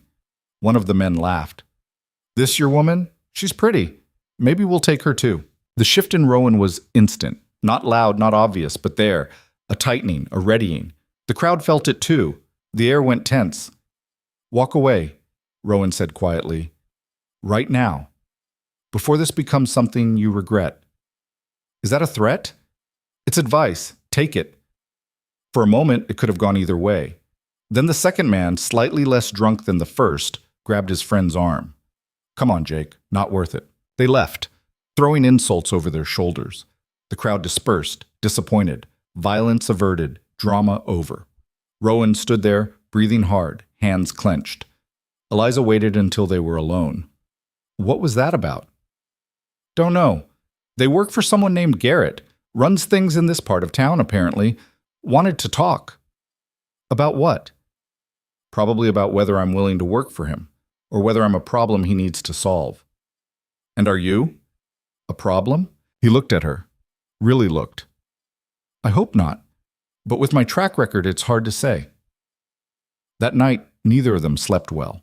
The confrontation had stirred something up, reminded them both that peace was fragile, that trouble could find you even when you weren't looking for it. 2 days later, a wagon overturned in the street right in front of the restaurant. Not an accident. A wheel had broken, spilling lumber everywhere, blocking traffic completely. People gathered, complaining, but nobody moved to help. Rowan was passing by. Saw it. Didn't hesitate. He waded into the mess, started shifting lumber, organizing the cleanup. Others joined in once he started. Something about seeing one person take action made it easier for others to follow. Within 20 minutes, the street was clear, the wagon owner was grateful, and traffic was moving again. Eliza watched from the restaurant window. Saw how people looked at him afterward, not with suspicion or fear, but with something like respect. He'd helped. Asked nothing in return. Just helped because it needed doing. That evening, 3 different people stopped by the restaurant asking who that man was, the one who'd cleared the street. Margaret answered each time, "That's Rowan Hale, he works at the stable." Just like that, Rowan became a name instead of a stranger. The next week, he helped an elderly woman carry groceries to her house. The week after, he fixed a broken fence for a family who couldn't afford to hire someone. Small things. Unremarkable things. But they added up. People started nodding to him in the street, stopped treating him like an outsider. The stable owner gave him a raise, small, but acknowledgement nonetheless. Eliza watched it happen and felt something complex in her chest. Pride, maybe? Or vindication. She'd been right about him. Not that he was perfect or without past mistakes, but that underneath the wariness and the walls, there was someone worth knowing. She'd thrown away her life for that bet. Looked like she might have won. 6 weeks into their stay in Redstone, Rowan came home with news. "Garrett wants to meet," he said. Eliza looked up from the bread dough she was kneading. "The man from the stable?" "Yeah. Sent word he wants to talk. No threats this time, just talk." "Are you going?" "Probably should. Better to know what he wants than keep wondering." "I'm coming with you." Eliza, I'm coming. Not negotiable." They went together the next evening. Garrett's office was above a saloon, well-furnished, expensive, the kind of place that made statements about power and money. Garrett himself was mid-40s, well-dressed, with the kind of polish that came from success. He looked them over with sharp eyes. "Mr. Hale," he said, "and this must be Miss Voss. I've heard about your pies." "From who?" Eliza asked. "From everyone. Apparently Margaret's restaurant has doubled its dinner crowd since you started. That's impressive." "Thank you." He gestured for them to sit. They did, warily. I'll be direct, Garrett said. I'm always looking for people who add value, who make things better. You both seem to fit that description. What are you offering? Rowan asked. Work. Real work. Better than mucking stables or kitchen prep. I've got interests in timber, freight, real estate. Always need reliable people. People who can solve problems. What kind of problems? Garrett smiled. The kind that require judgment and discretion, which you both seem to have. It was a good offer. Too good. Which meant there was a catch. What's the real ask? Eliza said. Garrett's smile widened. Smart woman. The real ask is simple. I need people I can trust. People who aren't tied to the local families and their endless grudges. You're both outsiders. That makes you valuable. And if we say no, then you say no. I'm not in the business of forcing people. But I will say this, Redstone's not as simple as it looks. There are factions, rivalries, people jockeying for position. Having someone like me on your side makes life considerably easier. They left without giving an answer, walked back to their boarding house in heavy silence. What do you think? Rowan asked. I think it sounds too good, which means it probably is. Yeah, that's what I think too. But they both knew they'd consider it, because survival wasn't just about making enough money, it was about making the right alliances. And in a town like Redstone, having powerful friends might be the difference between thriving and just scraping by. That night, lying in their respective spaces in the dark, Eliza spoke. Are we making the same mistakes all over again? What do you mean? Running from one complicated situation into another, trading one set of problems for different problems. Rowan was quiet for a long moment. Maybe, or maybe we're just learning to navigate complications instead of hiding from them. Is there a difference? I don't know, but I'm tired of hiding, tired of running. If we're going to build something here, might as well build it right.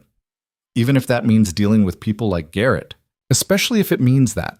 Because people like Garrett run the world. Hiding from them doesn't change that. But maybe working with them, on our terms, maybe that's how we survive. Eliza thought about that, about survival versus living, about compromises and principles and the messy space between them. Okay, she said finally, but we set boundaries. We don't do anything that crosses lines we can't uncross. Agreed. Neither of them mentioned that they'd already crossed lines they couldn't uncross, that leaving Ember Flats, riding out together, building this fragile new life, all of it was irreversible. But maybe that was the point. Maybe some lines were worth crossing. They gave Garrett their answer 3 days later. Not yes, but not no either. A conditional maybe that depended on what exactly he needed from them. Turned out what he needed was surprisingly mundane. Rowan would oversee shipments coming through the freight depot, making sure loads were properly counted, secured, delivered on time. Honest work, just better paid. Eliza would supply baked goods for a new establishment Garrett was opening, a higher-end restaurant aimed at drawing visitors from neighboring towns. Again, legitimate. Again, better money. See? Garrett said when they accepted. Nothing sinister, just business. But Eliza saw the calculation in his eyes. He wasn't hiring them for their skills alone. He was investing in goodwill, building loyalty, creating obligations that could be called in later. She recognized it because she'd seen it before. In Ember Flats, in every small town where power worked through favors and debts rather than outright force. The difference was, this time she went in knowing it. The work changed things. Better pay meant they could afford a bigger room at the boarding house. Still one room, but with actual space to move around. It meant regular meals instead of scraping by. It meant Eliza could replace her worn boots and Rowan could get his coat repaired instead of just living with the torn sleeve. Small improvements, but they accumulated into something that felt almost like stability. 3 months into their stay in Redstone, Eliza realized she'd stopped thinking about Ember Flats every day. The ache of leaving had dulled to a distant bruise, still there if she pressed on it, but easy to ignore most of the time. She wondered if the town thought about her. Probably not. Small towns had short memories for people who left. They'd have found someone else to buy pies from, filled the gap she'd left, moved on. Maybe they talked about her sometimes, the woman who threw everything away for a stranger. Maybe they used her as a cautionary tale. She tried not to care. Mostly succeeded. Rowan seemed to be settling too. The tension he'd carried when they first arrived had eased. He smiled more, not often, but more. Joked occasionally with the men at the depot. Stopped looking over his shoulder quite so much. They'd fallen into routines that felt almost domestic. He'd wake first, get the fire going in the small stove Curtis had let them have in their room. She'd make coffee while he shaved. They'd eat breakfast together, usually bread she'd brought from work and whatever else they'd scrounged, then head out in opposite directions. Evenings, they'd reconvene, share their days in shorthand that had become its own language. Garrett's opening got delayed meant something different than Garrett's opening got delayed would have meant to anyone else. They both heard the subtext, the implications, the potential complications. It was partnership, functional, practical, built on shared circumstance rather than romance or grand declarations. It worked. Until the night Eliza came home to find Rowan sitting in the dark, blood on his knuckles, looking like he'd seen a ghost. She stopped in the doorway. What happened? Nothing. That's obviously not true. He looked up and she saw it in his eyes. Something had cracked. There was a man at the depot. Came asking questions about shipments. Wanted to know what we were moving, when, to who. I told him to take it up with Garrett. He got pushy. And you hit him. After he grabbed my shirt, yeah. I hit him. Eliza closed the door, set down her bag, moved into the room slowly. Is he hurt bad? Broken nose, maybe. Nothing worse. Is he going to report it? Rowan laughed, bitter. Probably not. Turns out he works for Coleman. The name meant nothing to Eliza. Who's Coleman? Garrett's rival. Owns the other freight company. Been trying to undercut his prices. This was intimidation. Fishing for information they could use. And you gave them a broken nose instead. Yeah, which means Coleman now has ammunition. Can claim Garrett's people are violent. Can make trouble. He stood, paced to the window. I keep doing this. Keep making things worse without meaning to. You defended yourself. That's not making things worse. Isn't it? Because now Garrett's going to have to respond. And Coleman will respond to that. And before you know it, we're in the middle of a war I didn't even know we were fighting. Eliza sat on the edge of the bed, processing. This was the catch. The hidden cost of Garrett's good offer. He hadn't hired them for simple work. He'd hired them because he was building an operation, and operations needed soldiers. What do you want to do? She asked. I don't know. Leave, maybe, before this gets complicated. It's already complicated. Leaving won't undo what happened tonight. No, but staying means we're choosing sides. We're saying we're Garrett's people. And I've seen how this ends, Eliza. I've been on losing sides before. She thought about Ember Flats, about the choice she'd made there, to stand with him instead of with the town. This was different, but similar. Choose safety or choose principle. Choose easy or choose right. Except this time, she wasn't sure which was which. Let's talk to Garrett first, she said finally. Find out what he expects, then we decide. Rowan nodded, but he didn't look convinced. They met with Garrett the next morning. His office felt colder than before, more formal. He listened to Rowan's account without interrupting, his face unreadable. Coleman's testing boundaries, Garrett said when Rowan finished. This isn't about you specifically. You were just convenient. That's supposed to make me feel better? It's supposed to make you understand the situation. Coleman wants my routes, wants my contracts. He's been making moves for months, lowballing prices, spreading rumors, pressuring my suppliers. This was just another move. So what now? Eliza asked. Garrett leaned back in his chair. Now we show him that moves have consequences. Nothing dramatic, just measured response. What kind of response, Ian? That depends. Are you both still in? Because if you are, I need to know you're committed. Can't have people working for me who are going to bolt at the first sign of trouble. There it was. The real question. The line they'd have to cross or step back from. Rowan looked at Eliza. She looked back.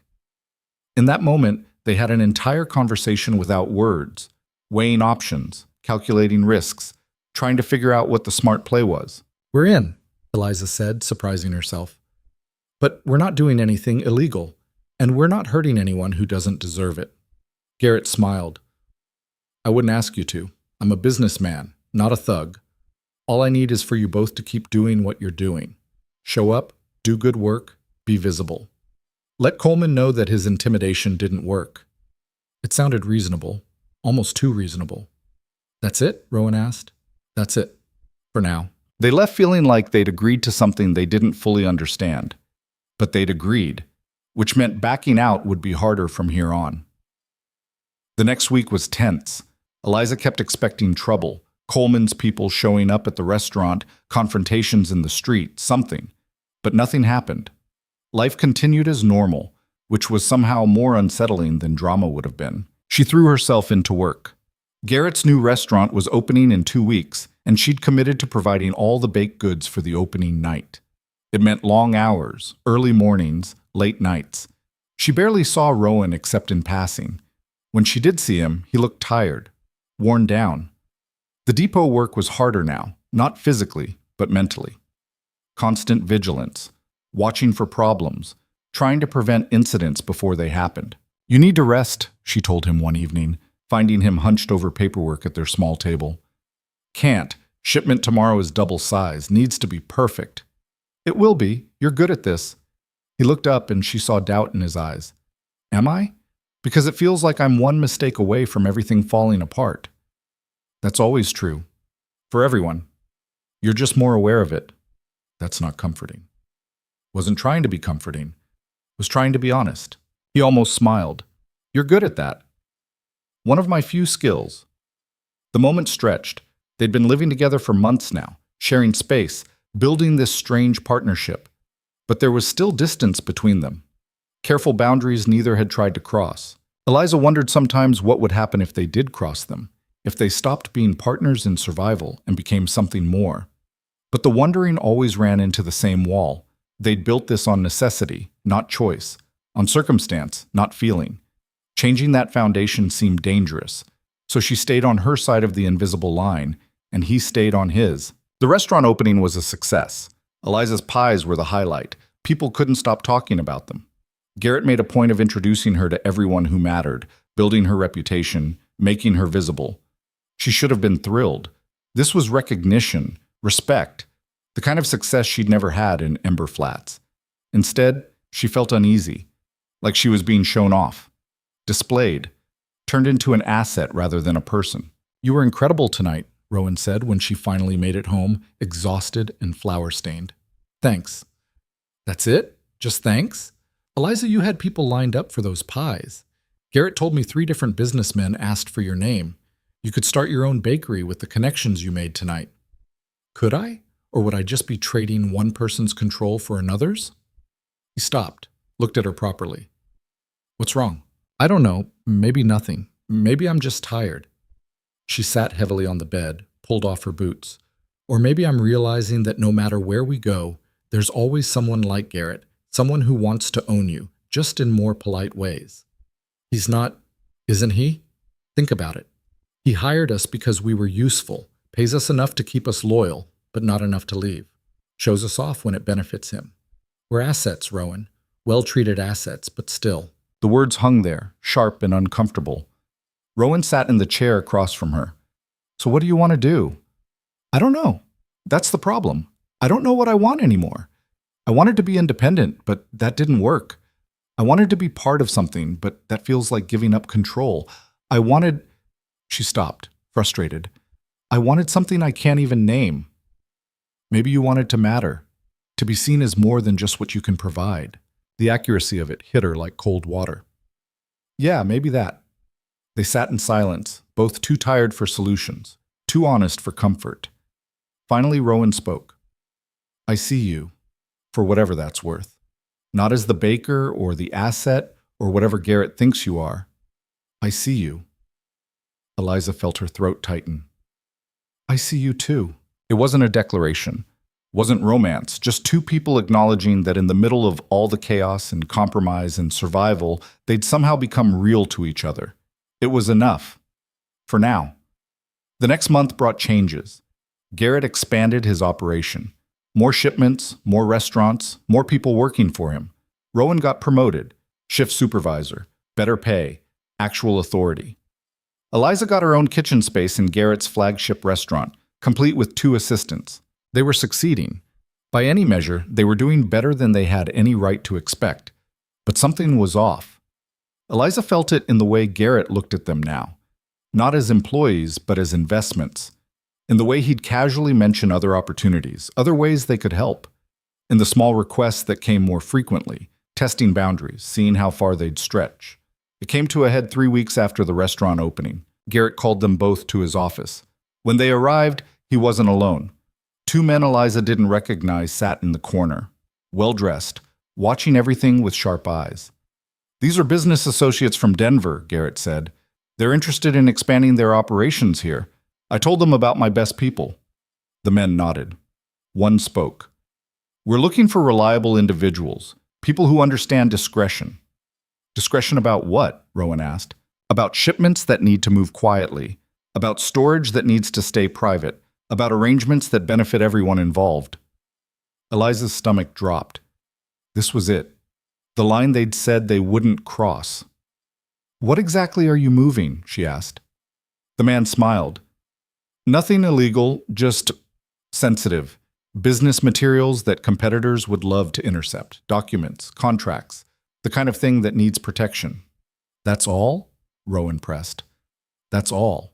But his eyes said different, and Garrett's careful neutrality said different. This was the test, the real commitment.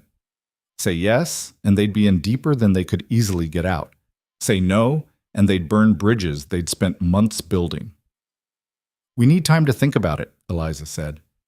Garrett's expression didn't change, but something flickered behind his eyes.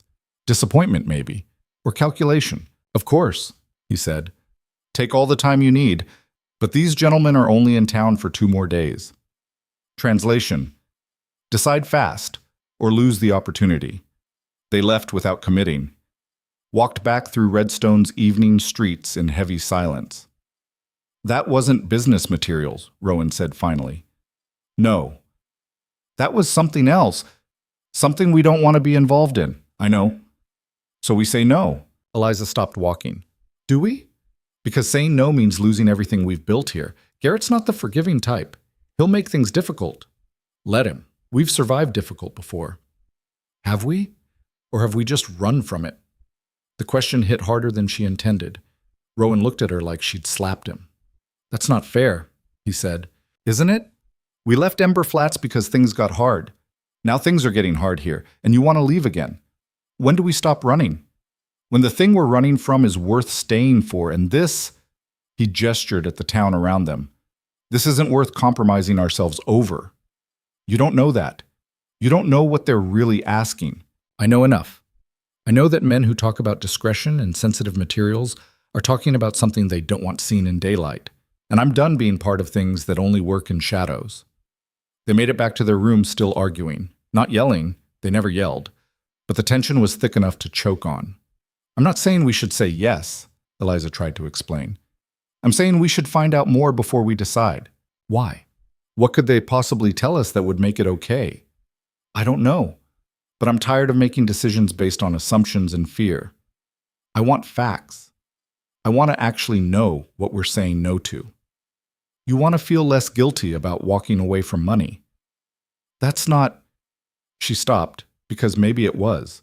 Maybe part of her did want that. "We could use the money, Rowan. We could save enough to actually start something of our own. Open a real bakery, stop working for someone else. At what cost? I don't know. That's what I'm trying to figure out." He sat on the bed, head in his hands. "I can't do this again. Can't compromise myself for money or security or whatever we're calling it. That's what I was doing before, and it destroyed me. I won't go back to that." Eliza felt her anger drain away, replaced by something sadder. "I'm not asking you to. I'm trying to find a way forward that doesn't involve running every time things get complicated. Some complications aren't worth navigating. And some are. How do we know which is which?" He looked up at her, and she saw exhaustion there. Not just physical, soul deep. "I don't know anymore. I used to think I had good instincts about this stuff, but I've been wrong so many times that I don't trust myself." "Then trust me." "I do trust you. But I also know you want stability so badly that you might convince yourself something's acceptable when it's not." The words stung because they were true.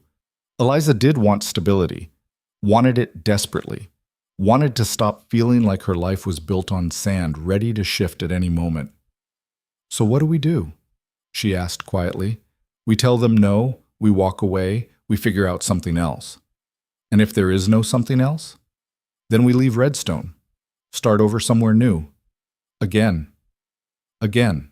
Eliza felt tears prick her eyes. She blinked them away, angry at herself for crying, angry at the situation, angry at everything. I'm tired of starting over, she said. Me too. Then why are we doing it? Because it's better than the alternative. They sat in their separate silences, two people who'd thrown everything away for each other but couldn't seem to find solid ground together. The next morning, they told Garrett no. His reaction was measured, a slight tightening around the eyes, a nod that acknowledged their decision without accepting it. I understand, he said. It's not for everyone. We appreciate the opportunity, Rowan said, formal and careful. Of course. You'll continue in your current positions naturally, no hard feelings. But there were hard feelings. Eliza saw them in the way Garrett's demeanor shifted, still professional but cooler, more distant. They'd failed a test they hadn't known they were taking. The consequences came slowly. Not dramatic, Garrett was too smart for that. Just small erosions. Rowan's hours got cut at the depot. Eliza's kitchen space got reassigned to someone else, forcing her back to the main kitchen. The good assignments went to other people. The raises they'd been promised got delayed. Nothing actionable. Nothing they could complain about without looking petty. Just the slow squeeze of someone making their displeasure known. We could fight this, Eliza said one evening, after learning her hours were being reduced again. We could, but we'd lose. You don't know that. Yes, I do. Garrett owns too much of this town. Fighting him means fighting everyone who depends on him, and that's most of Redstone. He was right, which made it worse. 2 months after they'd said no to the Denver men, they were barely scraping by again. Right back where they'd started, except now with the knowledge of what they'd had and lost. Curtis, the boarding house owner, found Eliza in the kitchen one evening. She was washing dishes, her turn on the rotation for residents who couldn't afford to pay someone else to do it. Got a letter for you, he said, holding out an envelope. Eliza dried her hands, took it. No return address, but the handwriting looked familiar. She opened it carefully. Inside, a single page. Sam Brennan's handwriting. Eliza, word reached us about your situation in Redstone. If you're interested, there's a place for you back here. Things have changed. People have had time to think. Not saying it'll be easy, but the door's not closed. Think about it. Sam. She read it 3 times, each time feeling something different. Relief, anger, hope, resentment. All tangled together into something she couldn't name. What is it? Rowan asked, coming in from his own evening shift. She handed him the letter, watched his face as he read it. They want you back, he said. Us. The letter says you, but means us. Does it? Because I don't think the town that ran me out is suddenly going to welcome me home. Maybe not, but they might tolerate you if it means getting me back. He handed her the letter. What do you want to do? I asked you that question once.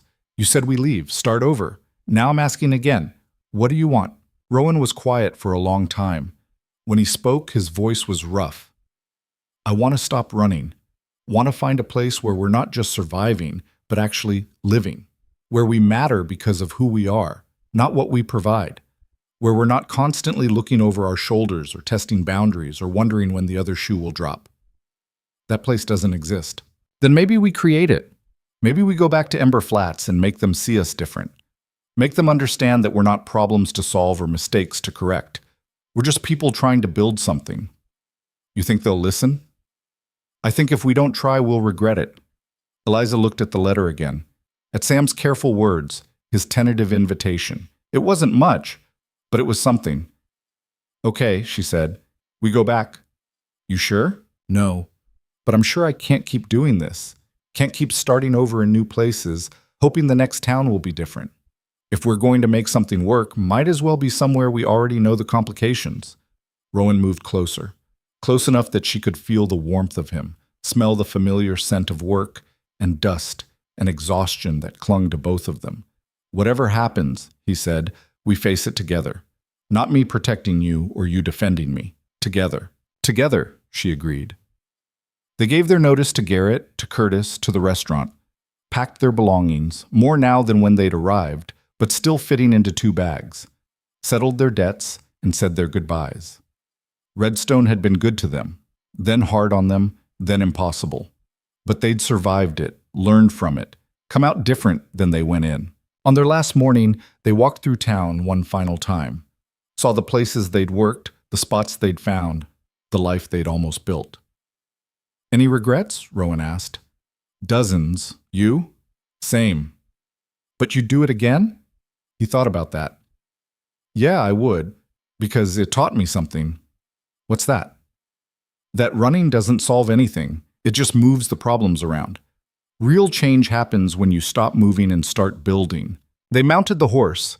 Rowan had saved enough to buy it outright before they left, a small victory, and turned toward the road that led back to Ember Flats. Back to the beginning. Back to the town that had driven them out. But this time, they weren't running, they were choosing, and that made all the difference. The ride back to Ember Flats took 4 days. 4 days of Eliza second-guessing every decision that had led them to this point. The landscape felt familiar, but foreign at the same time, like walking through a house you used to live in, recognizing the shape of things but not quite feeling like they belonged to you anymore. Rowan didn't talk much, just kept the horse moving, steady and deliberate, like if they stopped too long they'd lose the nerve to continue. On the third night, camped near a stream that Eliza recognized from the trip out, she finally voiced what had been circling in her head. What if this is a mistake? Rowan looked up from the fire he was tending. Then it's our mistake. We'll deal with it. That's not reassuring. Wasn't trying to be. Was trying to be realistic. He poked at the fire, sending sparks up into the dark. Every choice we've made has been a mistake by someone's measure. Leaving was a mistake to the town. Staying in Redstone would have been a mistake for us. Going back probably looks like weakness to people who don't understand. But here's the thing. I'm done making decisions based on how they look to other people. So why are we going back? Because Sam reached out, because you've got unfinished business there, because running away didn't solve anything, and maybe facing it will. He met her eyes across the fire. And because I'm tired of feeling like I don't belong anywhere. If I'm going to not belong, might as well be somewhere that at least knows my name. Eliza pulled her blanket tighter around her shoulders. The night was cold, autumn settling into the valley with teeth. They're not going to make this easy. Good. Easy hasn't taught us anything. She almost smiled at that. Almost. They reached Ember Flats just before noon on the 4th day. The town looked exactly the same. Same dust, same buildings, same feeling of being stuck in a moment that refused to move forward. But something was different too. Maybe it was them. Maybe it was the way they rode in. Not sneaking, not apologizing, just arriving. People noticed. Heads turned. Conversations stopped. Eliza felt the weight of their staring, but this time it didn't make her want to disappear. This time she stared back. Sam Brennan was standing outside his store, like he'd been waiting. Maybe he had been. He raised a hand in greeting that was careful but not unfriendly. They stopped in front of him. Rowan dismounted first, then helped Eliza down. The gesture felt automatic now, easy in a way it hadn't been months ago. Sam, Eliza said. Eliza. Rowan. He nodded to both of them. Didn't know if you'd come. Almost didn't. But you did? We did. The awkwardness stretched. Sam cleared his throat. There's a room at Mrs. Callahan's if you need one. She's willing, if that matters. It does, Rowan said quietly. Good. That's good. Sam looked uncomfortable, like he wanted to say more but didn't know how. Look, I'm not going to pretend things are just going to go back to normal. A lot of people are still angry, still don't trust him. He gestured at Rowan without quite looking at him. But some of us have been thinking about what happened, about whether we handled it right. And? Eliza asked. And we probably didn't. Doesn't mean we were completely wrong either, but we could have asked more questions, could have given him a chance to prove himself before running him off. Sam finally met Rowan's eyes. So I'm asking now, who are you really? And what do you want from this town? Rowan was quiet for a moment. When he spoke, his voice was steady. I'm someone who made a lot of mistakes, worked for people I shouldn't have, did things I'm not proud of, ran when I should have faced consequences. But I didn't rob any federal transport, didn't kill anyone. The marshal confirmed that, if you'd bothered to check after he left. Sam's face reddened slightly. We didn't know how to check. Could have asked. could have written to the marshal's office, could have done anything other than assume the worst. Rowan's tone wasn't angry, just tired. As for what I want to stop moving, want to build something that lasts, want to be somewhere I'm not constantly waiting for the other shoe to drop. Whether that's here or not, I don't know yet, but I'm willing to try if you are. The small crowd that had gathered, because of course there was a crowd, murmured. Eliza couldn't tell if it was approval or disapproval, probably both. Dutch pushed through to the front. He looked older than Eliza remembered, more worn down. You expect us to just forget you rode out of here with our baker? That you took her away from people who needed her? I didn't take her anywhere, Rowan said. She made her own choice. Did she? Or did you pressure her, manipulate her into thinking she had to choose? Eliza stepped forward. I'm standing right here, Dutch. You want to know why I left? Ask me. Don't act like I'm some helpless thing that got carried off. Dutch's jaw worked. Fine. Why'd you leave? Because you gave me no choice. Because you made it clear that standing by Rowan meant losing everything else. Because you chose fear over trust, and I couldn't live in a place that did that. She looked around at the gathered faces. I left because this town showed me exactly what it valued: comfort over courage, assumptions over questions, conformity over independence. And I didn't want to be part of that anymore. The words landed heavy. Some people looked ashamed. Others looked angry. A few, like Jenny Porter, looked away entirely. We were protecting ourselves, Turner said from somewhere in the back.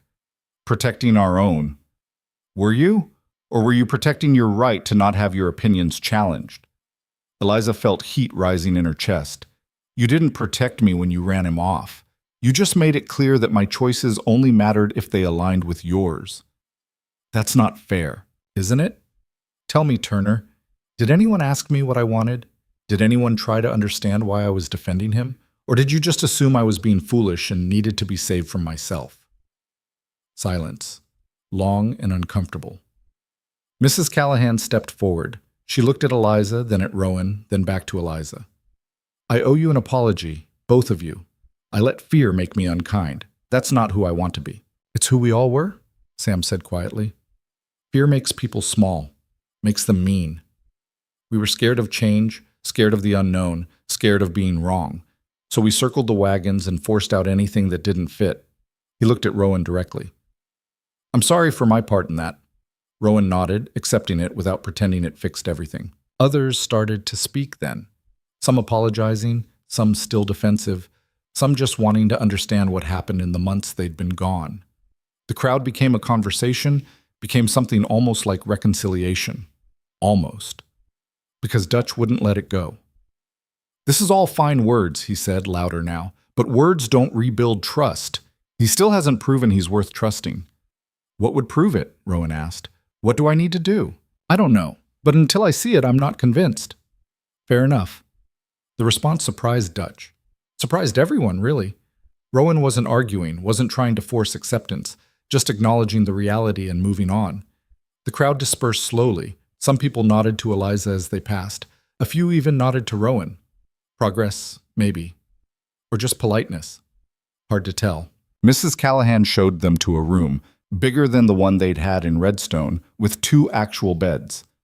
The luxury of separate sleeping spaces felt almost foreign now. Meals are included, Mrs. Callahan said. Breakfast at 7, dinner at 6. You're welcome at both. Thank you, Eliza said. Mrs. Callahan paused at the door. I really am sorry. About before. About, she struggled with the words, about being part of the group that made you feel like you had to leave. You didn't make me leave. You made staying impossible. There's a difference. Is there? Yeah, one's active, one's passive, but they both have the same result. Mrs. Callahan left looking troubled. Eliza sat on one of the beds, feeling the exhaustion of the day settle into her bones. That went better than expected, Rowan said. Did it? Dutch still hates you. Half the town probably agrees with him. But half doesn't. That's more than we had before. Eliza wanted to argue, but couldn't. He was right. They'd come back expecting nothing and gotten something. Not acceptance, not forgiveness, but possibility. That was more than she'd dared hope for. The next morning, Eliza went to her old spot outside Brennan's store. Her table was gone. Someone had taken it or stored it, she didn't know which. But the space was still there, empty and waiting. Sam came out with a new table. Thought you might need this. I don't know if I'm staying yet. I know, but if you do, you'll need a table. They set it up together. Eliza ran her hand over the surface. Rough wood, nothing fancy. Not her old table, but it would do. People will come, Sam said. Maybe not everyone, maybe not right away, but they'll come. And if they don't, then we figure out plan B, but let's try plan A first. She went back to Mrs. Callahan's kitchen and spent the afternoon baking. 6 pies, apple, cherry, peach.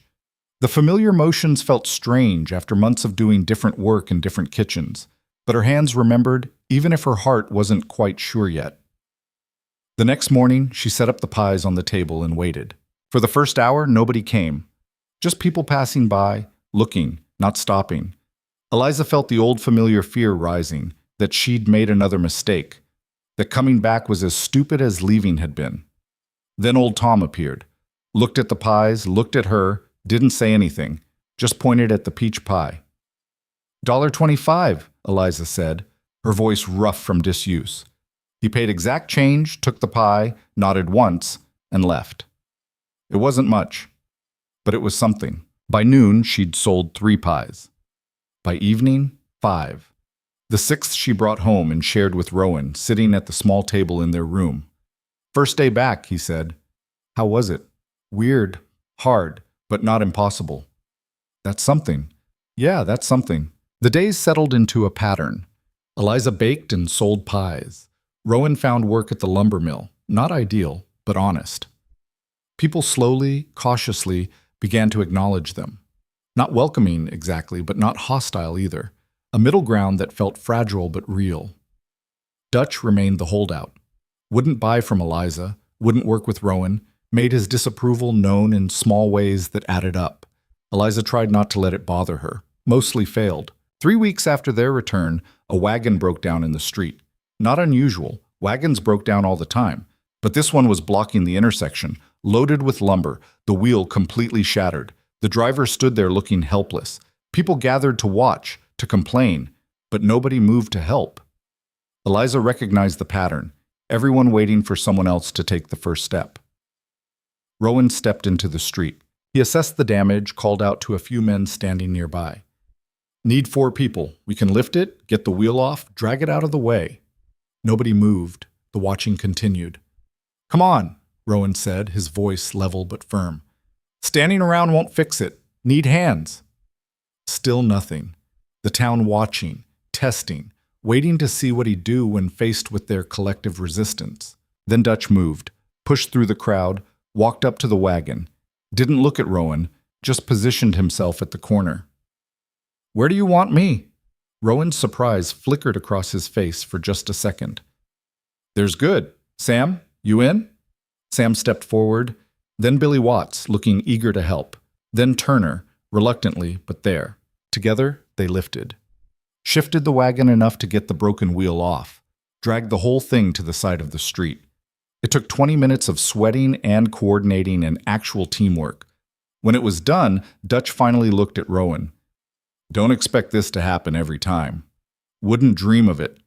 But you were right. Standing around complaining doesn't fix anything. No, it doesn't. Dutch walked away without another word. But something had shifted. Eliza saw it in the way people dispersed. Less tension, more thoughtfulness. Like they'd just witnessed something that changed the equation. That evening, Dutch showed up at Eliza's table just before closing, looked at the remaining pie, cherry. I'll take it, he said. Eliza wrapped it without comment, took his money, handed it over. I was wrong, Dutch said abruptly. About him. About you. About a lot of things. Okay, that's it? Just okay? What do you want me to say, Dutch? That it's fine?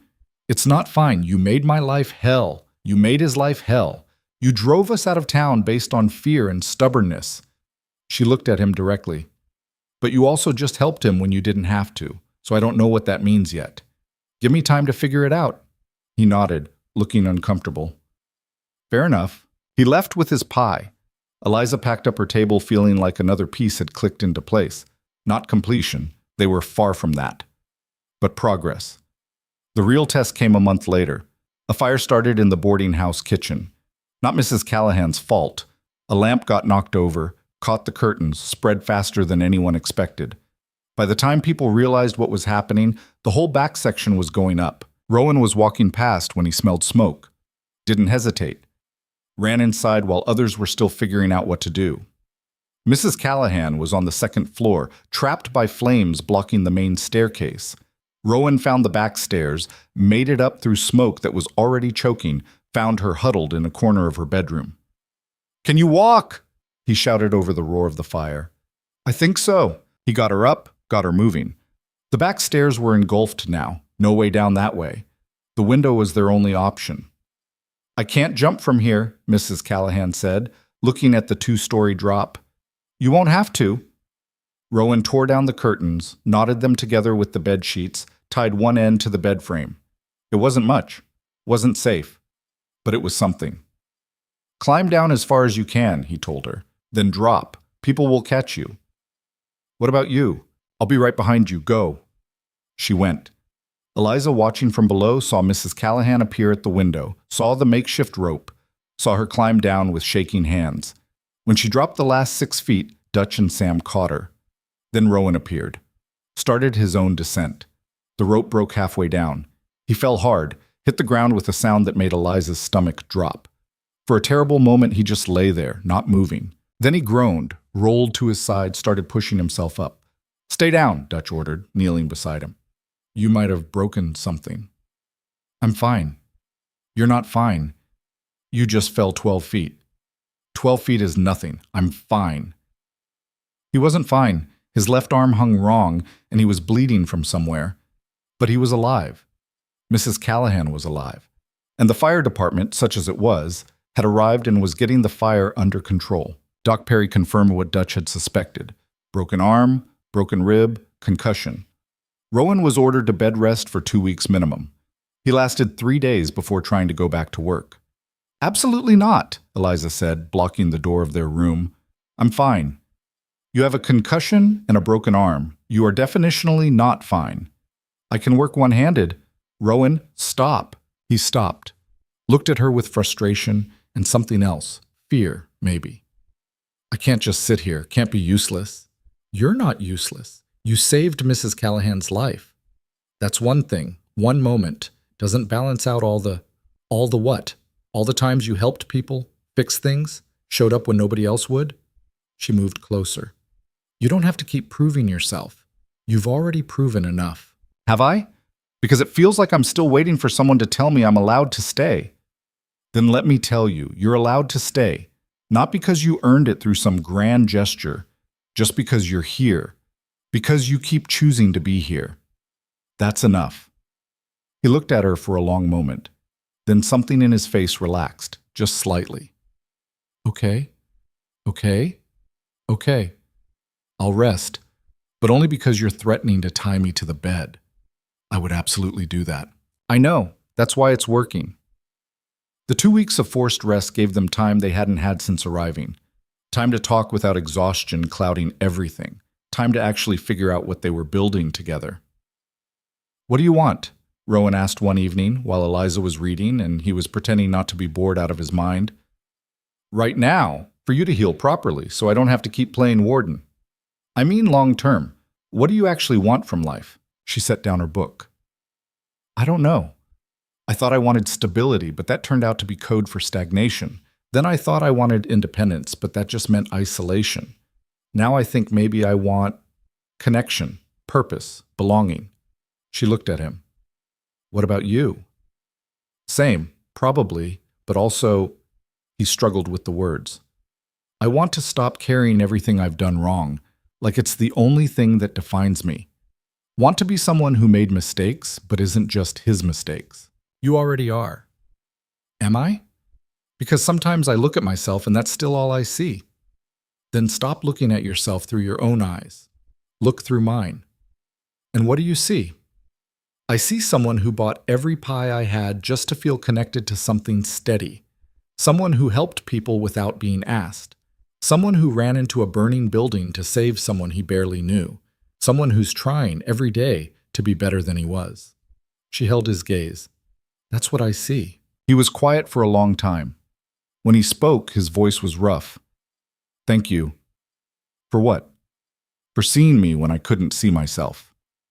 The moment stretched between them, full of things neither knew how to say. Then Eliza did something she'd been thinking about for months, but had been too scared to act on. She leaned over and kissed him. It wasn't dramatic, wasn't passionate or desperate, just a simple press of lips that said what words couldn't, that they'd gone through hell together and come out choosing each other again and again until the choosing became something more than survival. When she pulled back, Rowan looked stunned. Was that okay? She asked. Yeah. Good, because I've been wanting to do that for a while. How long? Probably since you stepped between me and Turner that first day. Maybe before. Hard to pinpoint exactly. I've been wanting to kiss you since you refused to sell me all your pies. That was literally the first day we met. I know. Terrible timing. They both laughed, and it felt like something releasing, like they'd been holding their breath for months and could finally exhale. By the time Rowan was cleared to work again, something fundamental had changed between them.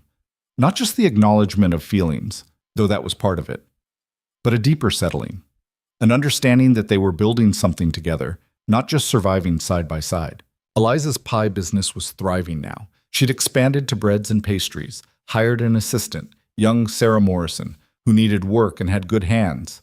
The table had grown to 2 tables. People came from neighboring towns. Rowan worked at the mill, but also took on other jobs around town. Repairs, construction, problem solving. He was good at it, and people had stopped questioning whether they could trust him. He'd proven it through actions, over and over, until the proof became undeniable. 6 months after their return, Sam approached them with a proposition. The old bakery building's been sitting empty for 3 years, he said.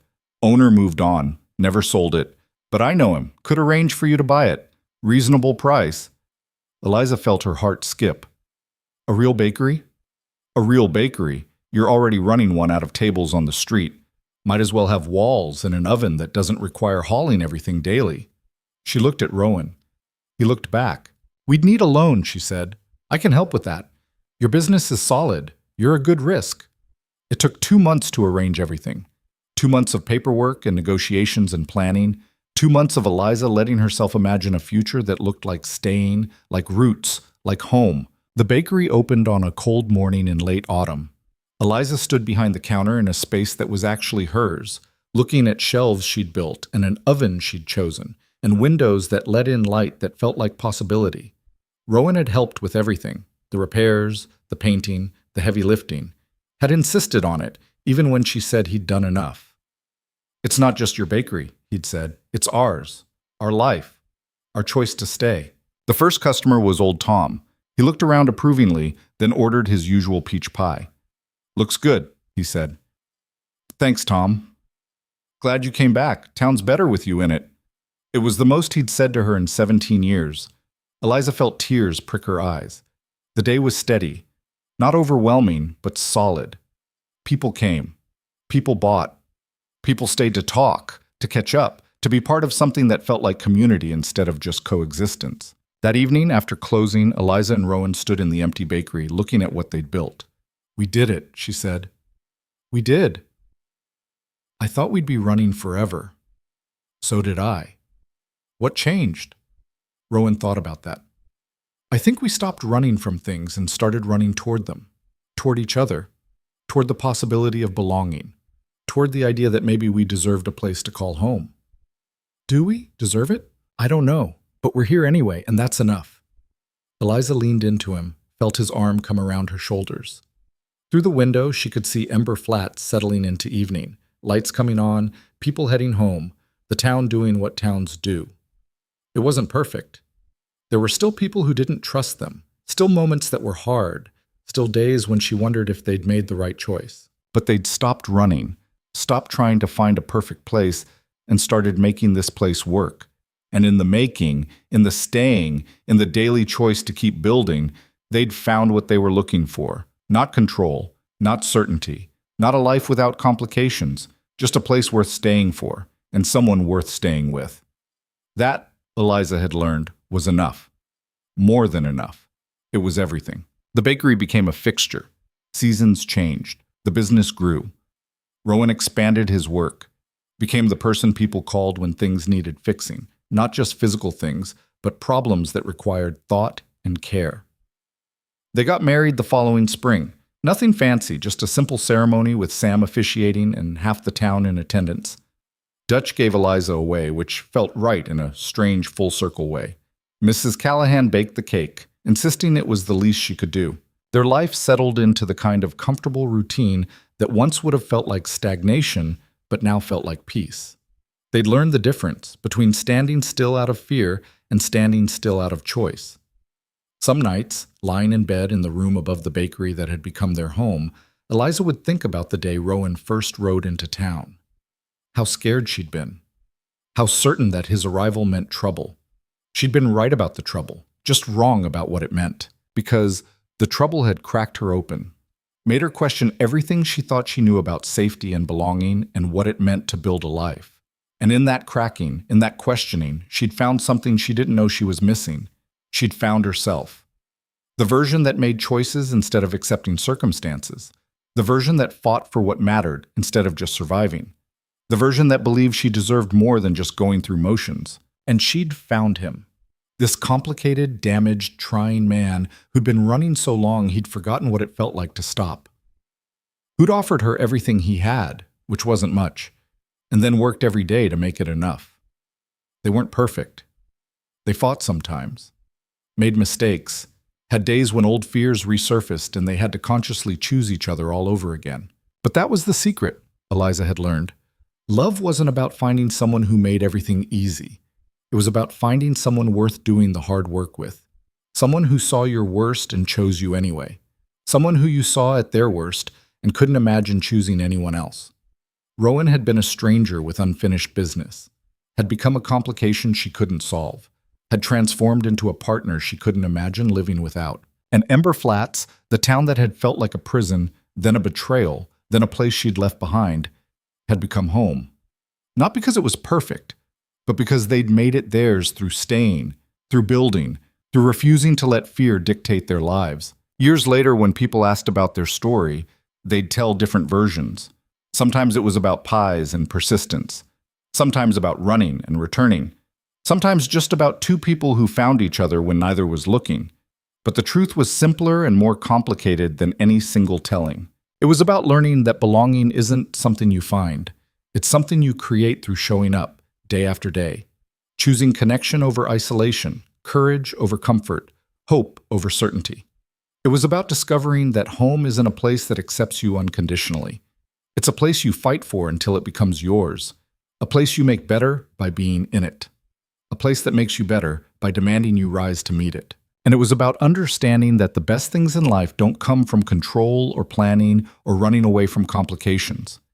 They come from standing still in the middle of the mess and deciding that this, right here, right now, with all its imperfections and difficulties and uncertain futures, this is worth staying for. Not because it's easy, because it's real. And real, messy, complicated, imperfect real is always better than safe. Always.